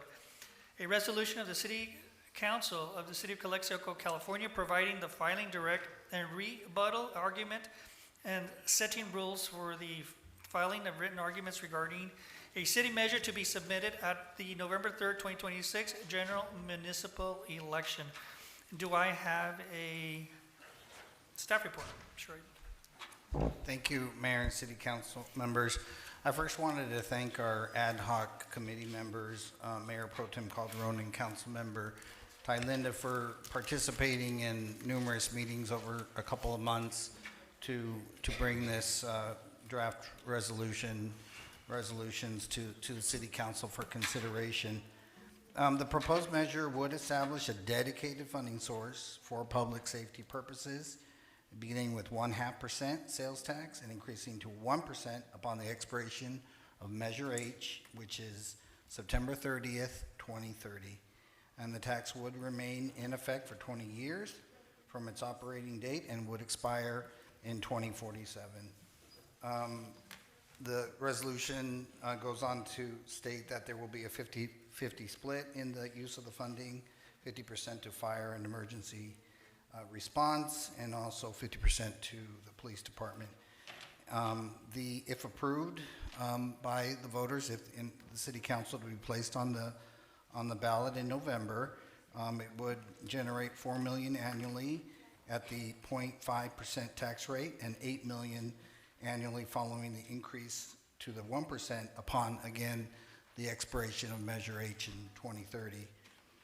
The resolution also discusses the creation of an oversight committee as well. Staff is here for any questions, and The consideration is to either approve or not approve this resolution. If approved, it would be submitted tomorrow since Friday's a holiday. We got to rush it over to the county clerk, and we would be on time to put it on the November ballot, November 3rd ballot. Thank you. Call for public comments. Alexis Rangel.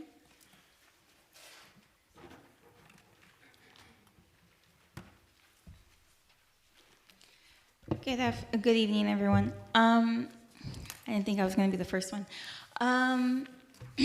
So I want to humanize this for everyone here.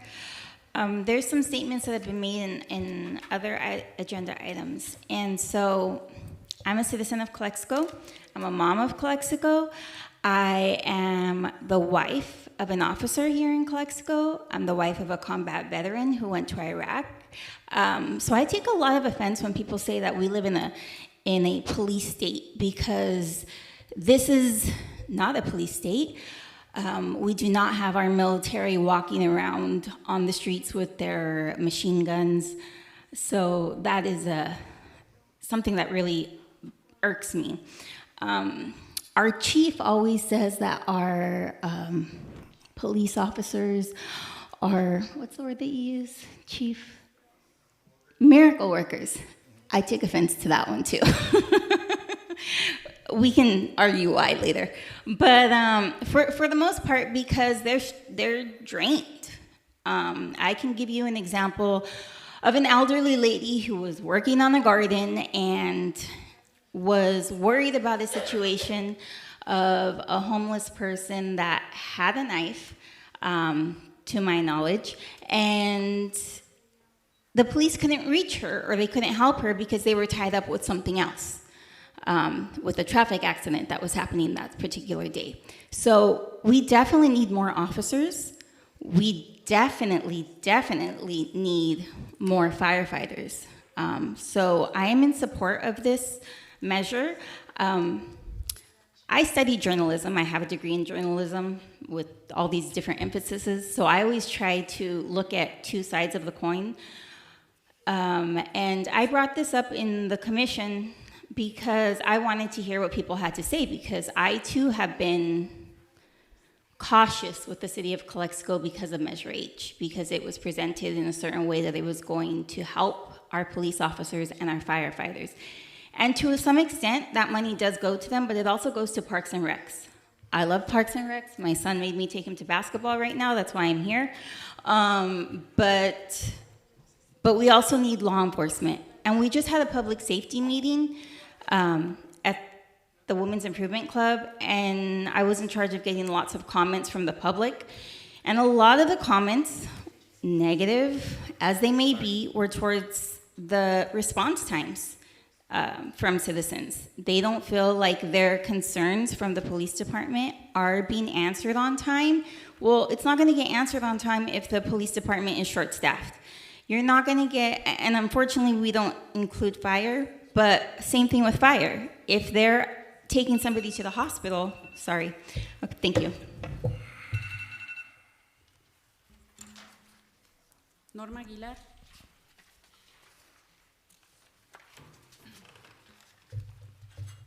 Norma Aguilar, 839 Heber Avenue. I want to make it perfectly clear that I support police and fire. I have since I was appointed the first time to Measure H. I find it incredible that you have had discussions about this and adding another layer to Measure H, or is it after? I'm not quite sure. Honestly, I don't trust your collective decision-making at this time. I don't. You spend more time fighting with each other than discussing this. Where did you guys reach out to Measure H and talk about a little bit about the history? I can tell you where there was a lot of Brown Act violations by previous city council, that they were fighting over the money. There were police officers there too. Okay? So I saw how money corrupts and corrupts thoroughly. So if you're going to do this, please do it the right way. Prepare your citizens. You want us to trust you? Then show us, not put it on an agenda without discussing it with your citizens or even the Measure H. I chair that measure. You never reached out to me. I don't understand. So how do you expect trust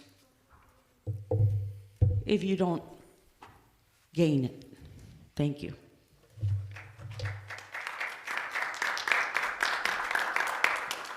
Jonathan Rangel.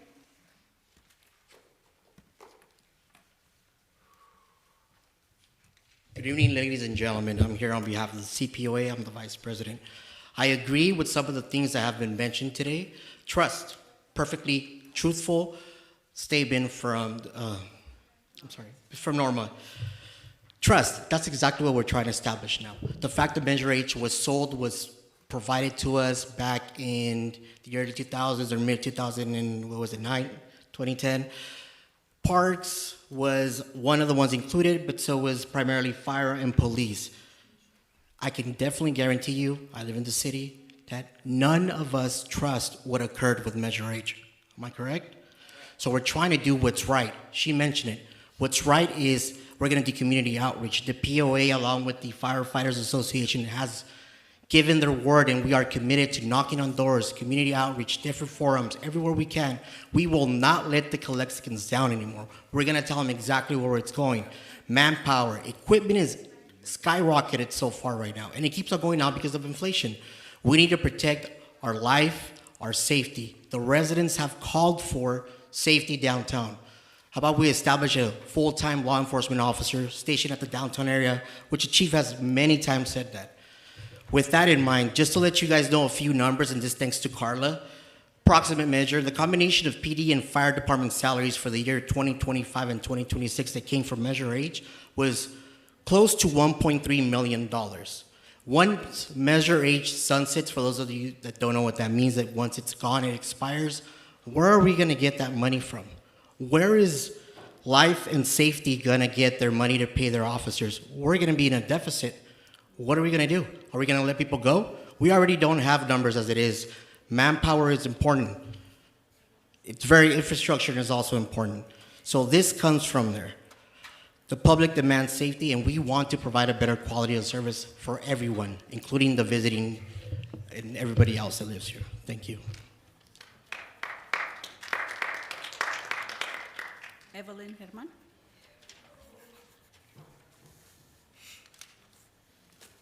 Good evening, council members. So I would like to say, you guys should all be ashamed of yourselves. Closer to the mic. If you want me to get closer? Thank you. Yeah, a lot closer. So all of you guys should be ashamed of yourselves. Calexico has been a complete ghost town, from all the way from downtown to Walmart, where you want to sit there. Where's the money going to? Is it going to your guys' pocket? Because I don't see anything going into infrastructures, parks, and recreations. We don't even have public restrooms. So again, where's our money going to? No citizens of us from Calexico trust you guys, not even the police. The police should also be ashamed of yourselves. I've been on both sides of the coin, and I really, really cannot stand how here I am, 35 years old, and ashamed to call myself a Calexican. I have nothing more to say, because what I will say will only get me kicked out. So maybe you guys should start thinking what you guys are actually gonna produce to us Calexicans, and it ain't gonna be trust. You guys have a lot of work to do.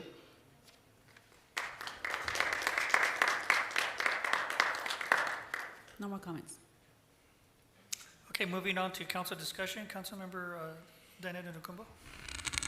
I approve this. I'm sorry, I don't approve it. I'm for this. It's necessary. Like we said, we are like the CPOA Vice President mentioned, we're going to be in a deficit, at least only on the PD side, like 1 point some million as soon as Measure H sunsets, which is a few years from now. And we're already understaffed, almost half of what we should be staffed.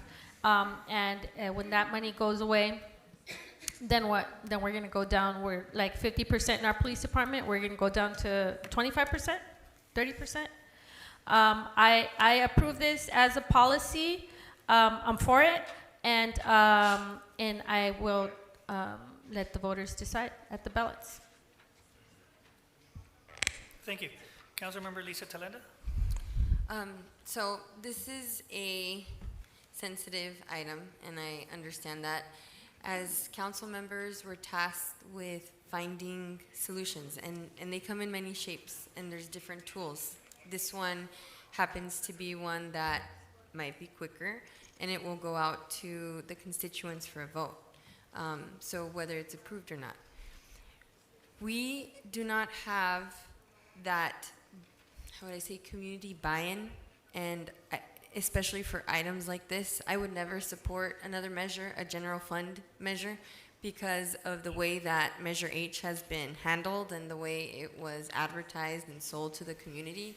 I personally wouldn't support a general fund measure, and that's why, for me, this is a very, how would I say, for me it's enticing to support this type of policy because it is restricted. It's a special tax. It requires 2/3 of the votership to come out and vote for it so it can pass. And it would really greatly benefit our community. And with Measure H sunsetting, I believe the date is 2030, there will be a deficit.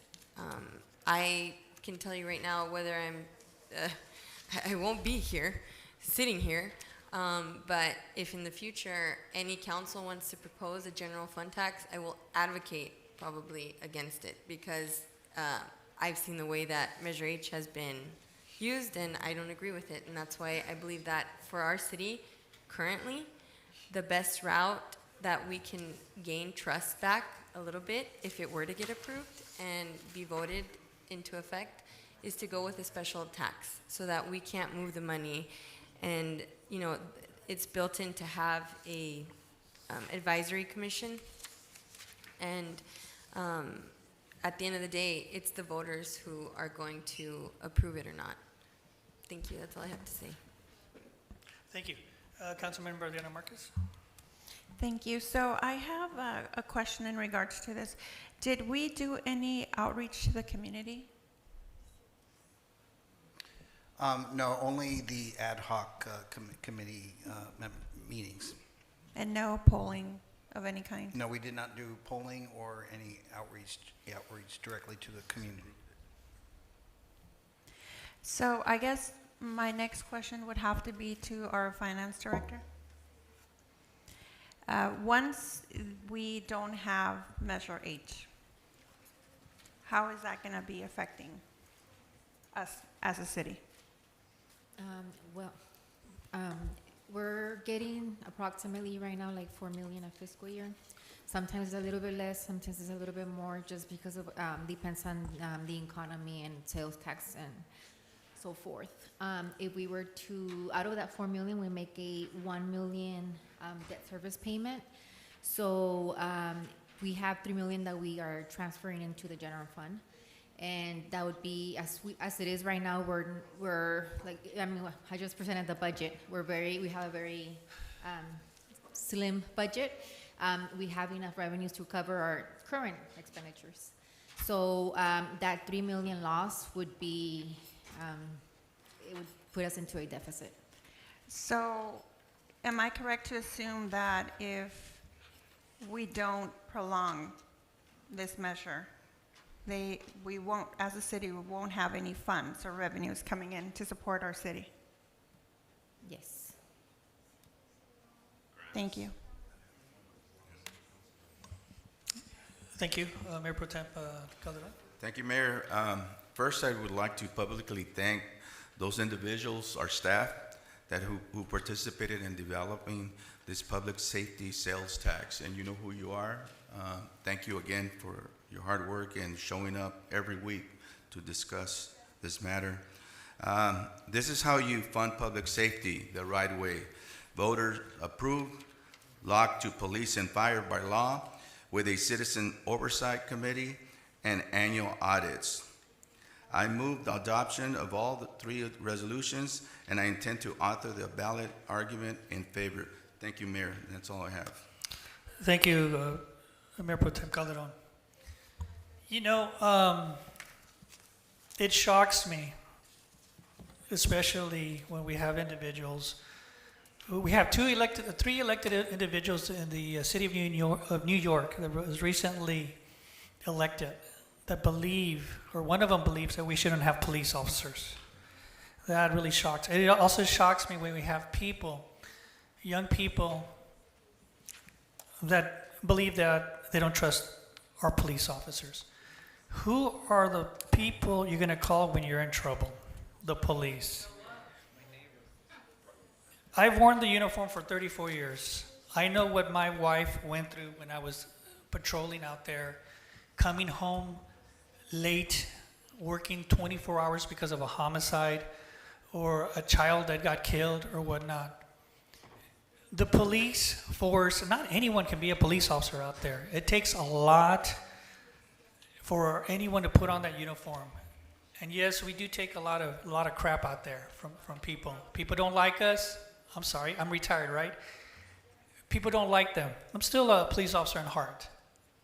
But this is, like the Mayor Pro Tem says, this is the way we fund our officers. We're shorthanded. The officers are shorthanded. They're tired. Mental health plays a big role. The wives want, and the husbands wants their police officers to come back home. It's terrible when you're short staffed and you have to pull a 16-hour shift, and sometimes, right on hell, a 24-hour shift if you're going to a homicide call or a child that died. It's terrible. So we need law enforcement. And when it comes to businesses, I've talked to lots of businesses. In order for our businesses to come to Calexico, to the downtown, they want safety. One of the things that they have asked is, do you have police force out there?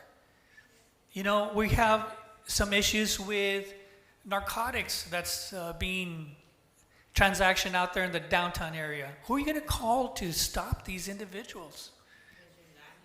You know, and the police officers are not always there to arrest people. They're there to counsel.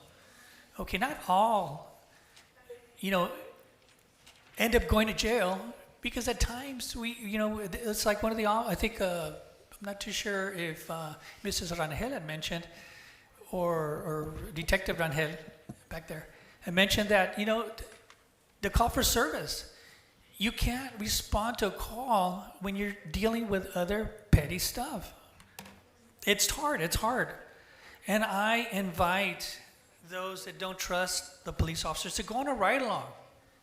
Would you go on a ride-along? Go on a ride-along with our officers and see what the officer goes through. See what they look at. See what they feel. See what they smell. I don't know how many times I've gone home smelling like a dead body, smelling of a dead body. Like I said, not anyone can be a police officer. We need more police officers out there to protect our city. I trust our Calexico police officers. They've done very well, and Norma knows that. Our officers are out there that cares for people. It's a special group of individuals that are out there risking their lives, not knowing if they're going to come home. One of the things I would tell my wife, and I've mentioned before, goodbye. I've never said goodbye to her. I'll be back. We never say goodbye to our wives. So I am for this measure. We need people out there to assist us. We need more police officers. We need more security for the city of Calexico. Thank you. All right, I motion to approve. Okay, do I have a second? Second. I'll second. Motion of approval was made by Councilmember Lisa Talenda, second by Councilmember Diana Nurucumbo. Madam Clerk, roll call, please. Mayor Legaspi? Yes. Mayor Pro Tem Calderon? Yes. Councilmember Marquez? Yes. Councilmember Thalinda? Yes. Councilmember Noricumbo? Yes. Motion passes.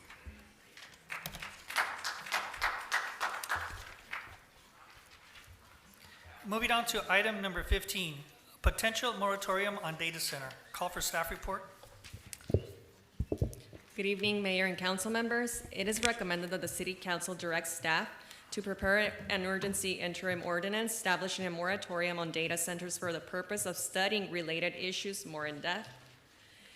If adopted, the moratorium will take effect immediately and remain in effect for 45 days. The City Council is authorized to extend the initial 45-day term of the moratorium with a new ordinance adopted at a duly noticed public hearing.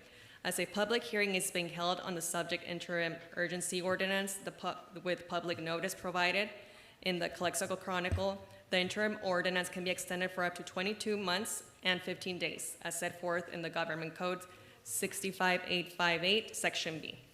As staff will need additional time for a full report and recommended modifications to the Calexico Municipal Code. A request for extension to this interim urgency ordinance will be presented to the City Council at the next regular meeting. The purpose for the proposed moratorium is to provide the city with sufficient time to evaluate the potential impacts of data centers and determine whether amendments to the Calexico Municipal Code, zoning regulations, or other planning policies are necessary to protect the public health, safety, and welfare. Thank you. Thank you. Call for public comments. Peter Rodriguez?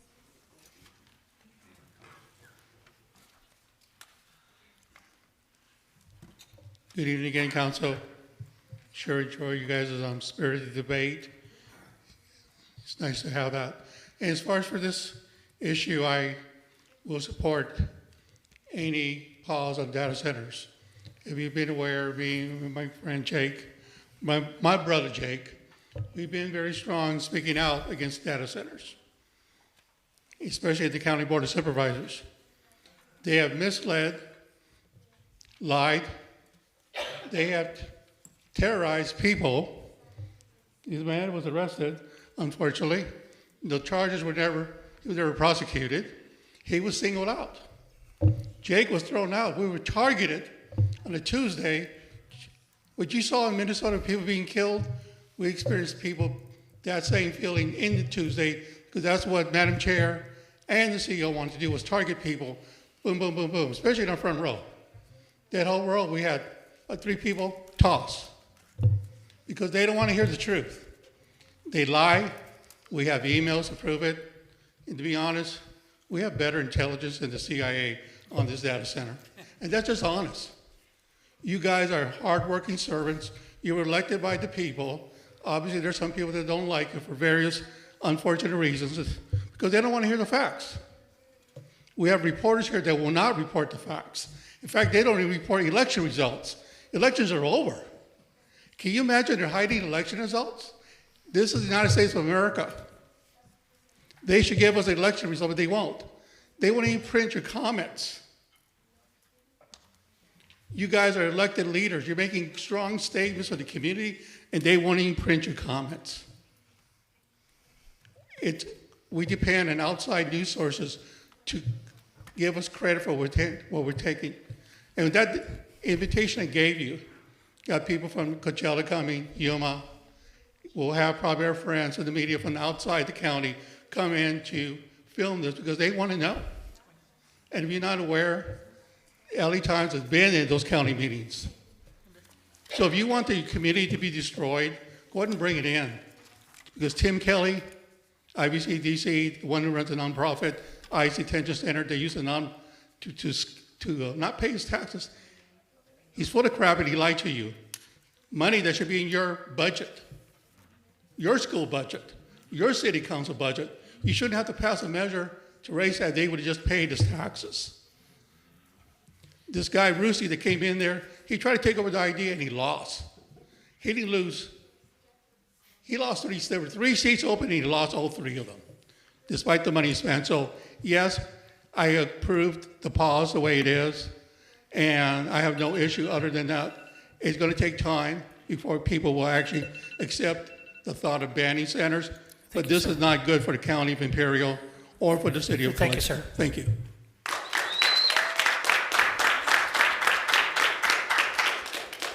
Juan Moran.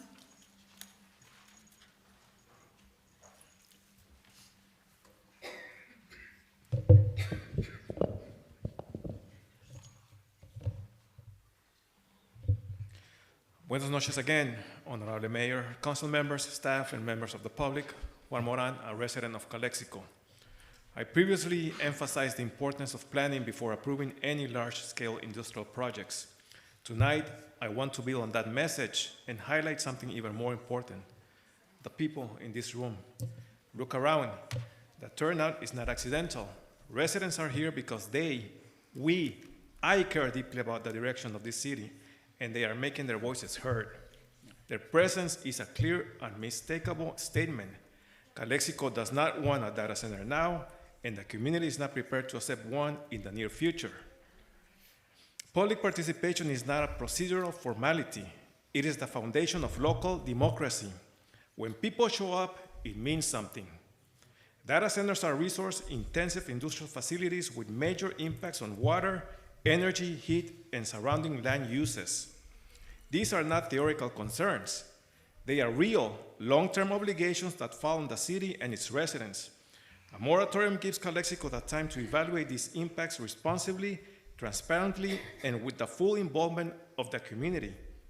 Not behind closed doors, not under pressure, and certainly not under someone else's timeline. If these projects are ever considered in the future, they must meet strict environmental regulations, operate under a clear city, county, and state regulatory framework, and contribute their fair share in taxes. Residents should never be asked to subsidize private corporations through incentives or giveaways. A project that truly benefits Calexico should strengthen our community, not drain its resources. But tonight the message is clear from the public. People have rearranged family responsibilities and their personal time to still be here at this hour. Our presence is not symbolic.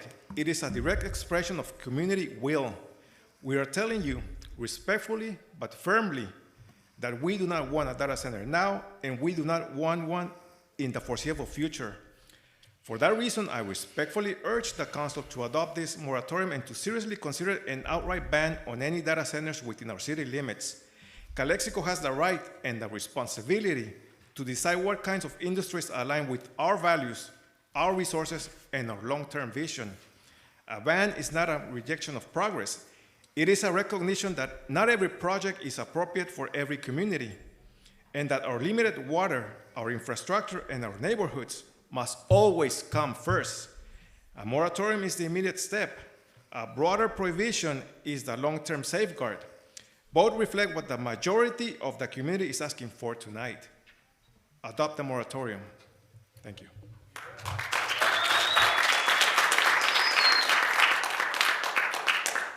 Jake Tyson.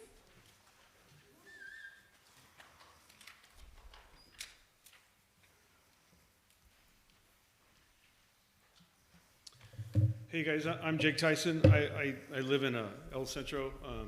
Some of you might see me online and stuff like that, but I'm third generation guy here in Imperial Valley. But so we started this meeting and we talked about, the 250th birthday of our country, and we talked about life, liberty, and the pursuit of happiness. But a data center doesn't bring any of that stuff. Okay, it'll drain the life out of this valley. It'll drain your bank account out of this city. You want safety? You want money for your fire department? Well, you keep away from data centers because you're going to be paying for lawsuits. All right, we have one data center that's come into this county kind of under the rug. All right, and we have, I don't know how many lawsuits now, maybe 5. One with the IID, one from the Sierra Club, one from the city of Imperial, one from me tomorrow morning. I meet him tomorrow morning. I see the judge tomorrow morning on this stuff. Okay, and like I'm telling you, the fire response capacity even right now as it stands with data centers, we can't do it. We can't even do the best energy storage. We can't do it. There's no way this valley can. The fire departments have told me we're like 5 or 6 years behind. So, just the lawsuits alone coming from the people and from environmental agencies, they're going to come down. I know for sure Sierra Club has pounded their stakes in the ground and they're staying down here.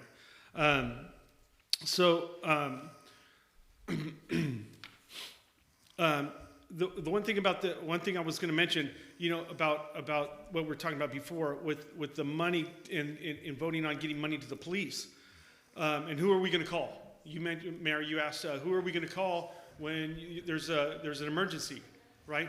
But who do we call about the industrial scale violence that a data center brings? That asthma that it brings to us, right? Who do we call for that? Who's protecting us from that stuff down here? So there's a couple studies, right? There's one from Harvard. They're predicting about $20 billion a year in out-of-pocket healthcare costs to communities who live around data centers. Okay, and there's about 2,700 AI data centers in the country. There's about 5,000, but there's differences in data centers. There's CPUs and GPUs, and we're talking about GPUs. And these things have compute intensity to where it affects the neighborhoods around those facilities, right? And then there's $25 billion a year in environmental damage as well. And I'm gonna just real quick, if you just do the math, you're gonna be looking at anywhere from $8 to $12 million a data center. Thank you, sir. On that stuff. Thank you. Thank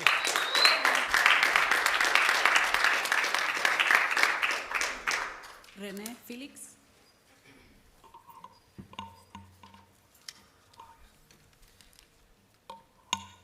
Before you say anything, I'm going to call for an extension of our time. Call for a motion for an extension. Motion to extend it to, 10 o'clock? Or 9:45? I think we should. 10. How many public comments do we have?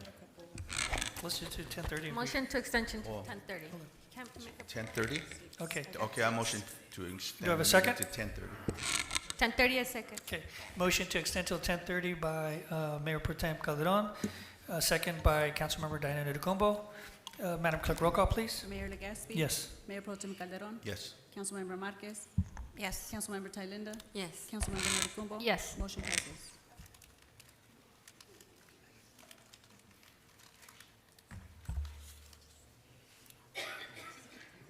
Are we ready? Yep.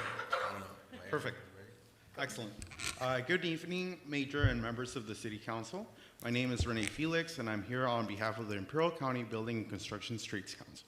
We support the city efforts to take the time needed to evaluate data center projects and develop clear guidelines that reflect the needs of the Calexico community. We recognize that not every data center project will be the right fit for our city, but we also believe we should avoid closing the door on future opportunities before a thorough public process that has taken place. As these discussions move forward, we encourage the city to consider strong labor standards that create good paying careers through apprenticeship programs while protecting our community's interests. We look forward to working with the city to help establish a responsible pathway for future projects that benefits Calexico residents. Thank you.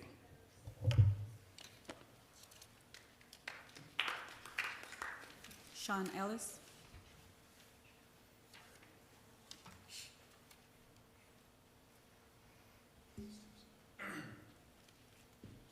Good evening, Mayor. How are you doing today? Council leaders. My name is Sean Ellis. I am a political organizer and organizer with the Plumbers and Pipe Fitters. What is that? That's a union that builds data centers. So let me be real clear. We want to build data centers, but my workers are part of a union, which is part of this community. And we're excited to work with you guys. We're excited to see where this goes. Several states across this country, including California, California has 300 data centers that are engines of economical growth in small town cities. Just look in the Valley, look around Bakersfield, look in Virginia. These are jobs that are over $120,000 a year with defined benefit packages, medical, dental, and all that good stuff. So this is what we ask, because my workers right now, here's the facts that I know. In about 5 hours at 2 o'clock, over 100 workers are gonna wake up, turn on their rig, and drive out to cities like San Diego, Los Angeles, Orange County to work. come right back here to this community and take care of their families. They would love to build this data center, but they would also love the community's input. They would also want clear guidelines so that you can be a model of an example of a small city that built a major green industrial hub that got the community on board, labor on board, and even created a business model. You brought up hospitals. I have thousands of members that built hospitals. Police, we love you guys. Prosperity creates great economical booms for our industry. Parks, that's what makes communities stronger, parks. Well, data centers can bring that here with the right guidelines, with the community's input, and with great leadership. What I tell cities every time I go and I talk to my members about data centers, when I talk to community groups about data centers, and when I talk to leaders, the federal government, and even law enforcement because they use data centers. When I talk to them, I tell them that you can have a green economical boom. Just look at China. Look at their economical boom from data centers. Look what's happened at the geopolitical level. So what I ask you guys is we're excited.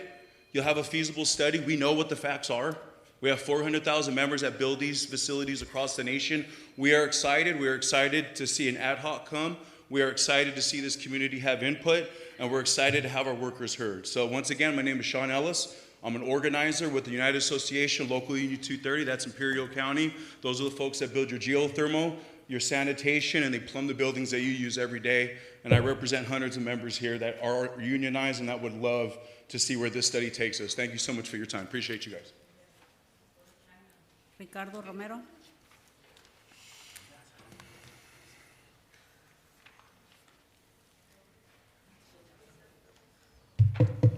I would like to request extra time for my disability.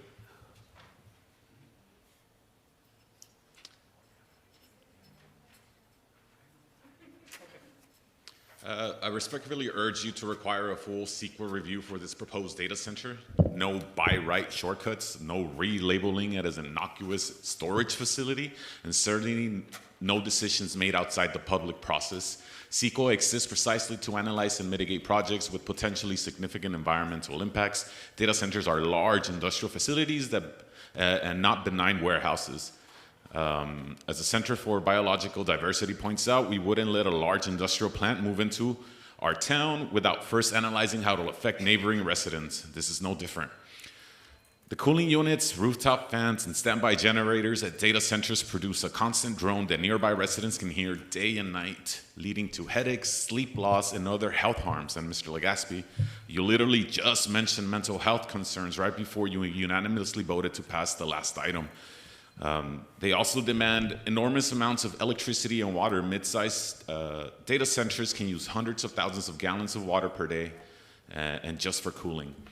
CEQA review is a tool we have to openly evaluate these noise, air quality, water, traffic, and other impacts, and adopt any needed mitigation before construction proceeds. Especially troubling to see unequal treatment and how CEQA is being applied. By law, a project with any realistic chance of significant impacts requires at least an initial study and an EIR if impacts may be significant.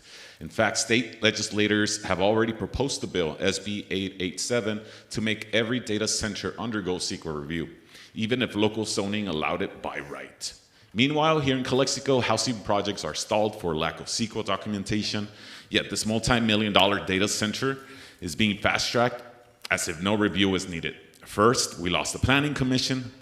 Then the developer was told within a day that the project could be recast as a simple indoor storage use. All steps that dodge the intent of CEQA. These efforts, both put forward by that same person who refuses to wear a translation earpiece to listen to native Spanish speakers, mientras sigue sentado ahí como el perro arrepentido con la cola entre las patas. Pero imaginémonos cosas chingonas, dijo el Chicharito. ¿Y si sí? ¿Y si sí se pone el dispositivo en el oído para poder entender? Framing matters, but it shouldn't replace transparency. If the same project were called a power plant or a factory, the public process would be required. Calling it storage shouldn't magically accept it from analysis. Consider what's happening nearby. Imperial County chose a site for a huge AI data center explicitly in order to avoid California Environmental Quality Act. CEQA review, and even granted that project a CEQA exemption late last year. That blatant evasion led to angry protests. No data center chance, one of them led by our local organizer, Dylan right here. While residents stood outside of the county chambers without overflow rooms being scheduled by the board, even though they had filled 2 rooms during their last planning commission meeting. Not even a regular board of supervisors meeting. Just your old regular planning commission, like the one Michael Cohen led to disband. Along with warnings from experts that oversights like this damage public trust. Local residents correctly insisted that all data center projects should have undergo an environmental review. If communities in our valley are demanding oversight, we should at least demand it here as well. Our rules should apply equally. What's sauce for the goose is sauce for the gander. For fairness and for our safety, please direct staff and council to initiate the proper CEQA process for this project. At minimum, prepare an initial study that honestly assesses noise, traffic, emissions, water use, and other impacts, and proceeds to an EIR if any significant effects are plausible. But honestly, we need to move for a ban within city limits of Calexico. Place this item on a fully transparent council agenda and explain how the by right claim is being interpreted. Ensure that the same standards are being applied here as have been applied to every other project, large or small. Our community deserves exactly that, a fair process where the environment and residents come first, not favoritism or creative labels. Thank you.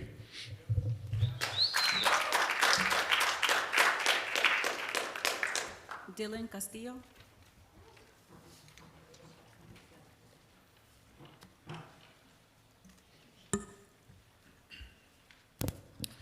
Good evening, Mayor Legaspi and City Council members, staff, and members of the public. My name is Dylan Castillo, and I'm here to speak on behalf of my organization, Imperial Valley Equity and Justice, regarding the potential moratorium on data centers in the city of Calexico. Data centers require an immense amount of resources, that we know. Where data centers are not using large quantities of water for cooling technologies, they use large quantities of energy to power these centers. Data centers in Imperial County's desert environment are almost a guarantee to have a substantial environmental impact and will very likely put significant pressure on Imperial County's long-struggling electrical grid infrastructure, possibly leading to blackouts and rate hikes, which this community cannot afford. They do not provide any quantity of jobs that would outweigh the environmental harms that these centers would produce. And most importantly, they have adverse health impacts on residents. Calexico residents are constantly subjected to extreme heat and respiratory illnesses, and these data centers would only continue to worsen that. Cities across the county of Imperial have recognized the need to place urgent moratoriums on these resource-intensive industries. And while the intent of this proposed moratorium is an important start, it does not go far enough to protect and align with what residents have called for. We urge you to extend the moratorium beside the 45-day and at the very least place an indefinite moratorium on data centers with the goal of an all-right ban. Data centers do not belong in Imperial Valley. They do not do your part to please protect your residents. Thank you.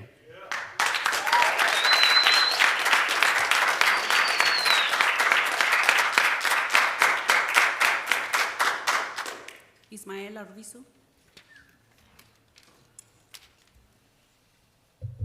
Good night, everyone.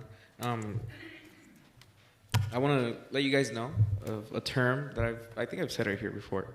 Environmental racism is a systematic placement of hazardous waste facilities, polluting industries, and toxic infrastructure in or near marginalized communities, predominantly those populated by people of color and low-income workers. Literally us, right? We're used to being surrounded by pesticides, by pollution in the air, by noise, that whatever. Semi-trucks, you know, most of our elementary schools are right next to a highway that has semi-trucks. Who thought about that, right? Whatever, city planning. Air pollution, water scarcity, utility surges. The data center that's being proposed in Imperial County, over there in Imperial, the city of Imperial, is asking for what the Imperial Valley used in electricity from 2024. Just one data center. Who knows what this data center, because we saw emails with that man, with a BlackRock developer looking to make a storage facility of data centers 2 years ago. No pasó, gracias a Dios. Let's put a moratorium that could last more than 45 days right now, because ¿por qué vamos a estar dando vueltas? We're going to ask people to stuff the chambers every night till 10, 11 p.m. when we could just say, hey, let's wait till next year to talk about this, right? The county put a 45-day. I feel like you guys should, take some initiative, put it 6 months, 1 year. Data centers, the new ones, the hyper AI data centers, are mainly for surveillance and industrial profit. What does that mean? Industries use these data centers. It's not your Gmail, it's not your Facebook Messenger right now. Those already are traded, that's why you can use them. These new data centers that aren't existing right now, the ones that are being proposed by so many big tech oligarchs that Peter Thiel, Larry Page, Larry Ellison, Elon Musk, right? These are the billionaires/trillionaires that run the US with their money. Even if they're not holding any position of power, not anymore, their AI is hazardous to the whole nation. And this is not a conversation happening in Calexico, it's happening in every town, it's happening in every county, state, everywhere. So let's have some, get some context from around, and let's make the right decision of putting a moratorium that can lead to a full ban. Thank you.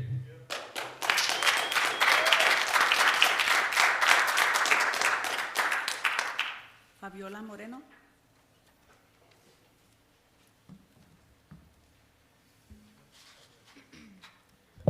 Hi everyone, my name is Fabiola Moreno and I work for IBW 569 as Renewable Energy and Manufacturing Organizer. We appreciate the work being done on proactively advocating for safe and responsible data center development. Because our members who also live and work here, we are ready to work with the city of Calexico and residents throughout the county to ensure these projects are built in alignment with the city's values. We would also like to propose workforce safety standards be included in the coming data center regulations.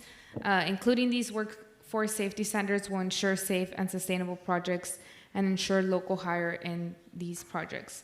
Of course, we agree with the rest of the community, and we do think that this moratorium is a pause on these developments and a way to write the rules and to ensure that these data centers are in alignment with your city's values. Thank you.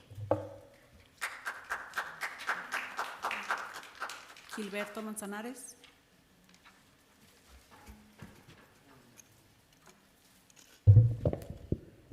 Buenas noches, City Council Member and Mayor. I'm here to speak in favor of this moratorium. I want you to visualize really what Calexico means to you, because I honestly do believe that you're here for a reason. I know it's not easy to be up there and be scrutinized every single day. Trust me that I lived through it as well. But I want you to really think about Calexico. And I want you to think about what comes to mind when you think about Calexico. And I invite the audience to do that as well. And if an artificial intelligence hyperscale data center does not come to your mind, it is because those things do not belong in this community. I know Virginia was brought up recently. And as of 2 days ago, a small community in Virginia, just like Calexico, were just asked to please be wary of the electricity that you're utilizing because we have about 18 data centers to take care of. Are we prepared to have our firefighters potentially have to put up a fire that takes 3 days to put out, right? I want you to think about all these things when it comes to a data center, because even though the argument could be made, why are we wasting time on this when we don't even have a single project down the pipeline? We don't want to find ourselves in the position that the city of Imperial is now in, right? When citizens find out and organize to fight back because, hey, California's largest data center is now being built quite literally, I'm not sure if I'm saying this enough, quite literally in their backyards. We don't want to find ourselves in that position. And I want also to think about what this brings to our community, the division that it brings to our community. The only reason why we are celebrating 250 years and we're all here in Imperial Valley is because of the Colorado River.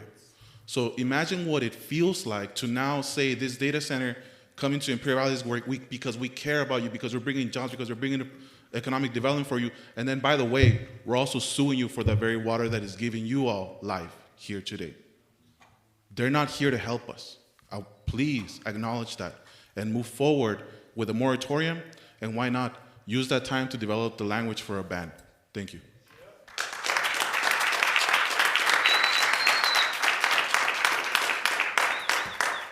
Emma Flores.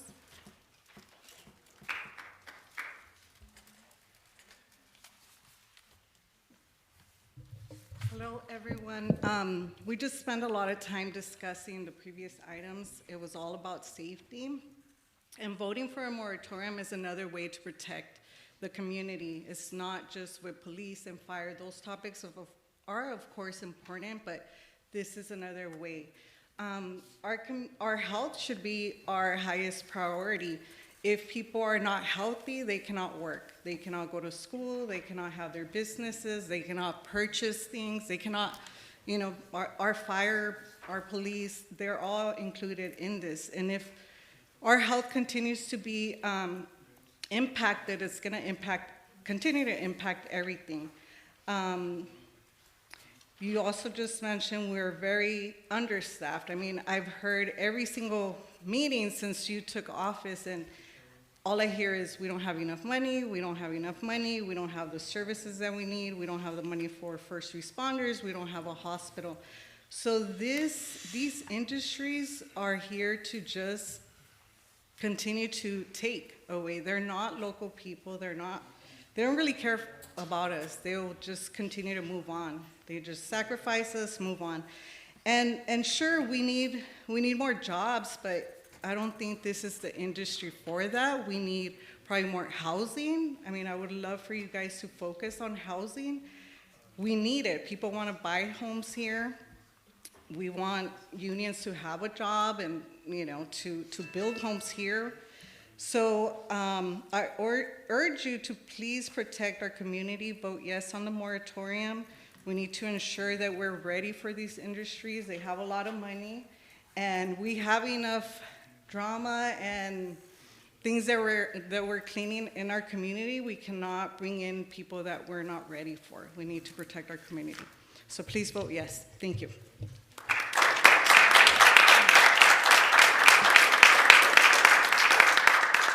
We received public comments via email from Ariel Gomez, Erica Quintero, Natalia Flores Sanchez, Edith Beltran, Anaí Moreno, and a copy has been provided to you all. No more public comments. Thank you. Moving on to council discussion. Councilmember Diana Nukumba, please. Okay, thank you. Here in the Imperial Valley, but specifically in Calexico, because we're so close to the border, we have enough health issues already, as we have, and they're not going anywhere anytime soon. We have one of the poorest air quality issues in the nation. We have one of the most polluted rivers coming across our city in the nation. And the only reason why these data centers are trying to come into this valley is for our water and our power, which is precisely what we depend on survival in this area because of the heat. As somebody mentioned right now, we don't have a hospital.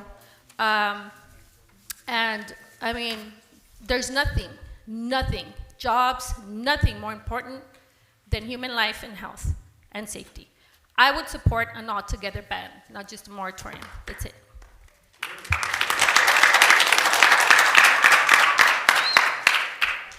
Councilmember Lisa Talenda, please. I want to start off by saying that I am of the opinion to agree to disagree, and I admire those individuals that come up here to talk, because you guys participate not only in your city, but in all the valley, and I'm sure other cities, and you go help out and you advocate for what you believe in, and that is a very beautiful thing to me, and I really appreciate how you guys come together and you represent the entire valley. Especially the individual who said that all our items tonight were on life and safety, and there's nothing more important than life and safety, and this goes hand in hand. So I, as well, am in support of going forward with the moratorium, but also a full-on ban of data centers in our city. That's all I have to say.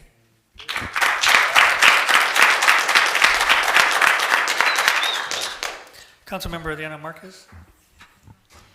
So for me, it's about what somebody just mentioned. What do I picture when I picture Calexico and its family in our community and my students growing and making sure that they're healthy? This council and past councils have been fighting the New River monster, and I don't think that we need another source of pollution. Resources and environmental deterioration is something that will happen to our community, since we're going to be using, if we were to not approve this, water consumption. The water should be for our crops and for our citizens. Pollution is one of my concerns, especially because dealing with the New River, I know the many issues it brings: asthma, cancer, all of the other underlying issues with health. Pollution, air and emissions, the lack of, or the electricity that will be used, and the overload on our grid. And for me, it's about also how people feel that they can just come into our valley and abuse it and do whatever it is that they feel they want to, just because they think that we won't stand up and we won't say anything. So I applaud all of you guys here. Thank you.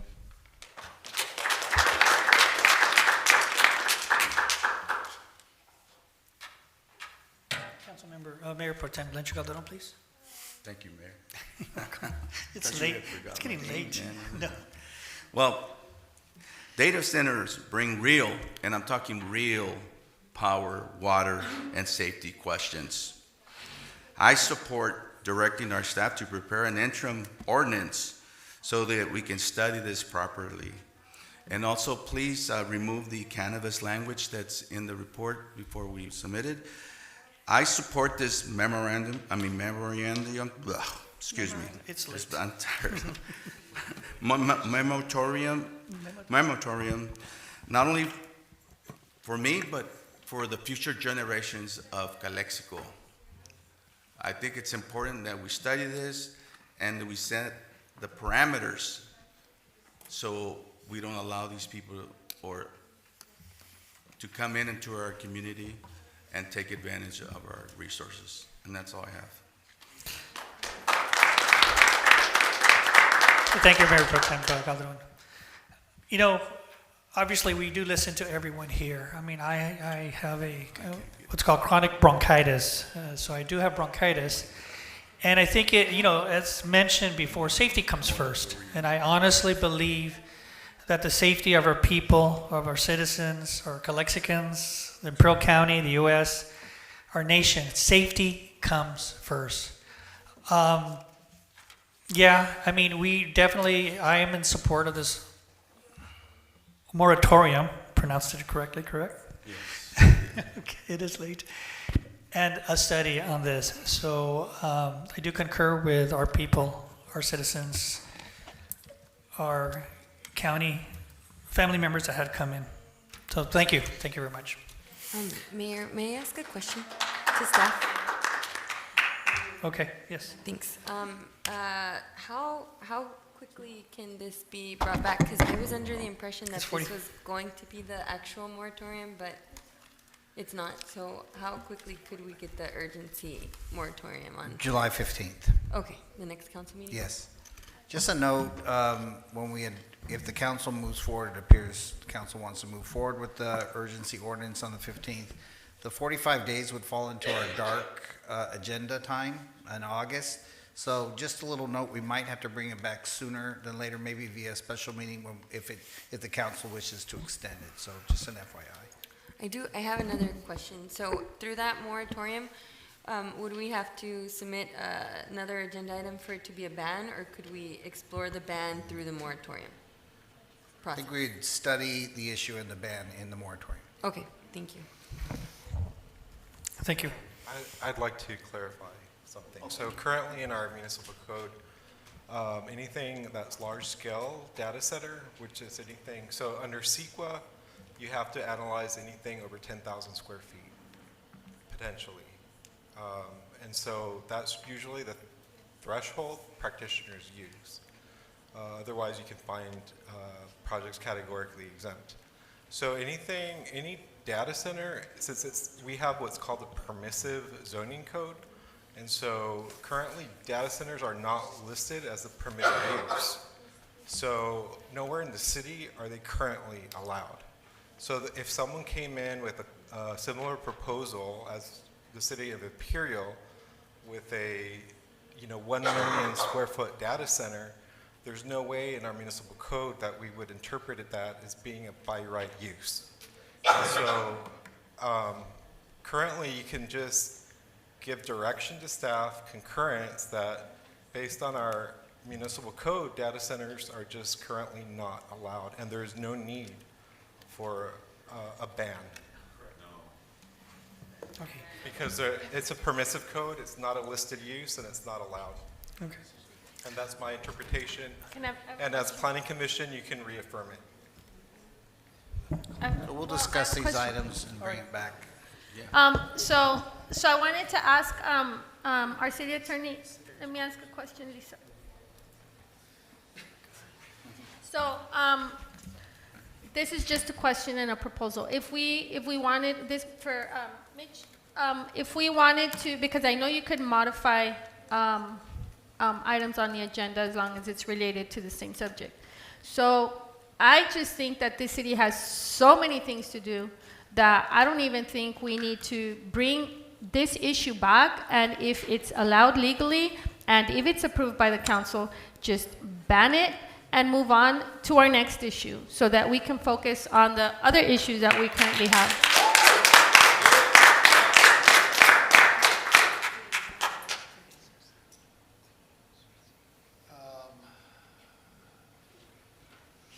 Well, I think the issue for tonight is to give, the issue for tonight is to give instruction to staff to come back with something concerning data centers. But if we just don't want to deal with it and just say, we don't need them in Calexico, could we just vote to ban them and just move on to the next problem? That would be the direction you would give staff. Okay. All right. So then I want a motion to ban data centers in Calexico. I second.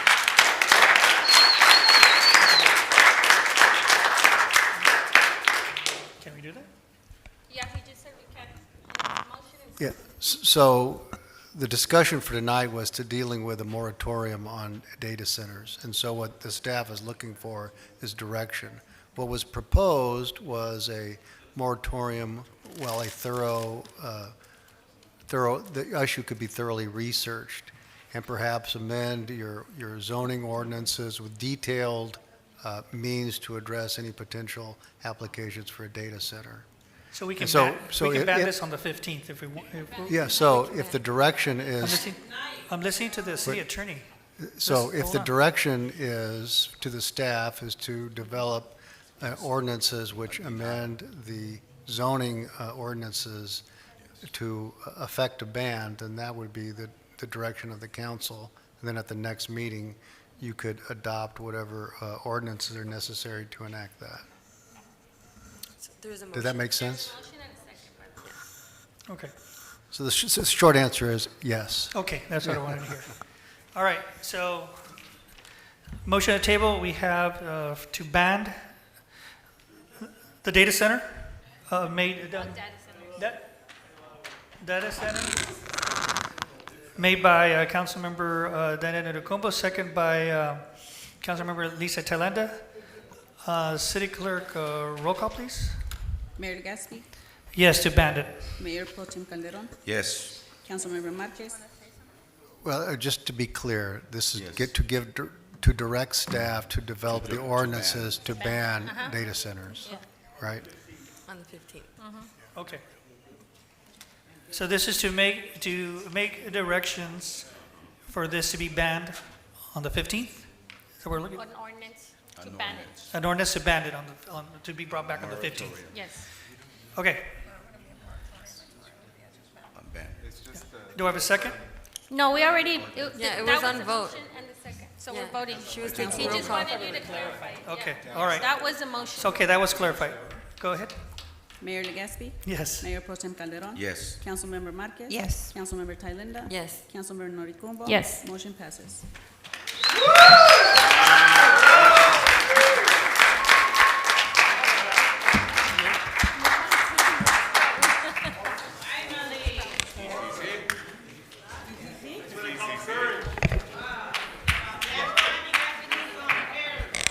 Okay, so moving on to informational items.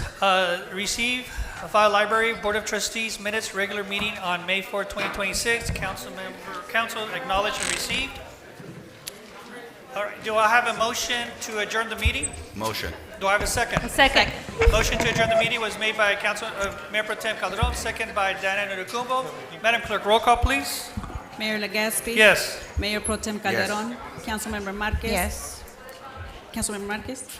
Councilmember Thalinda. Yes. Councilmember Noricumbo. Yes. Motion passes. Okay, meeting is adjourned is at 10 p.m.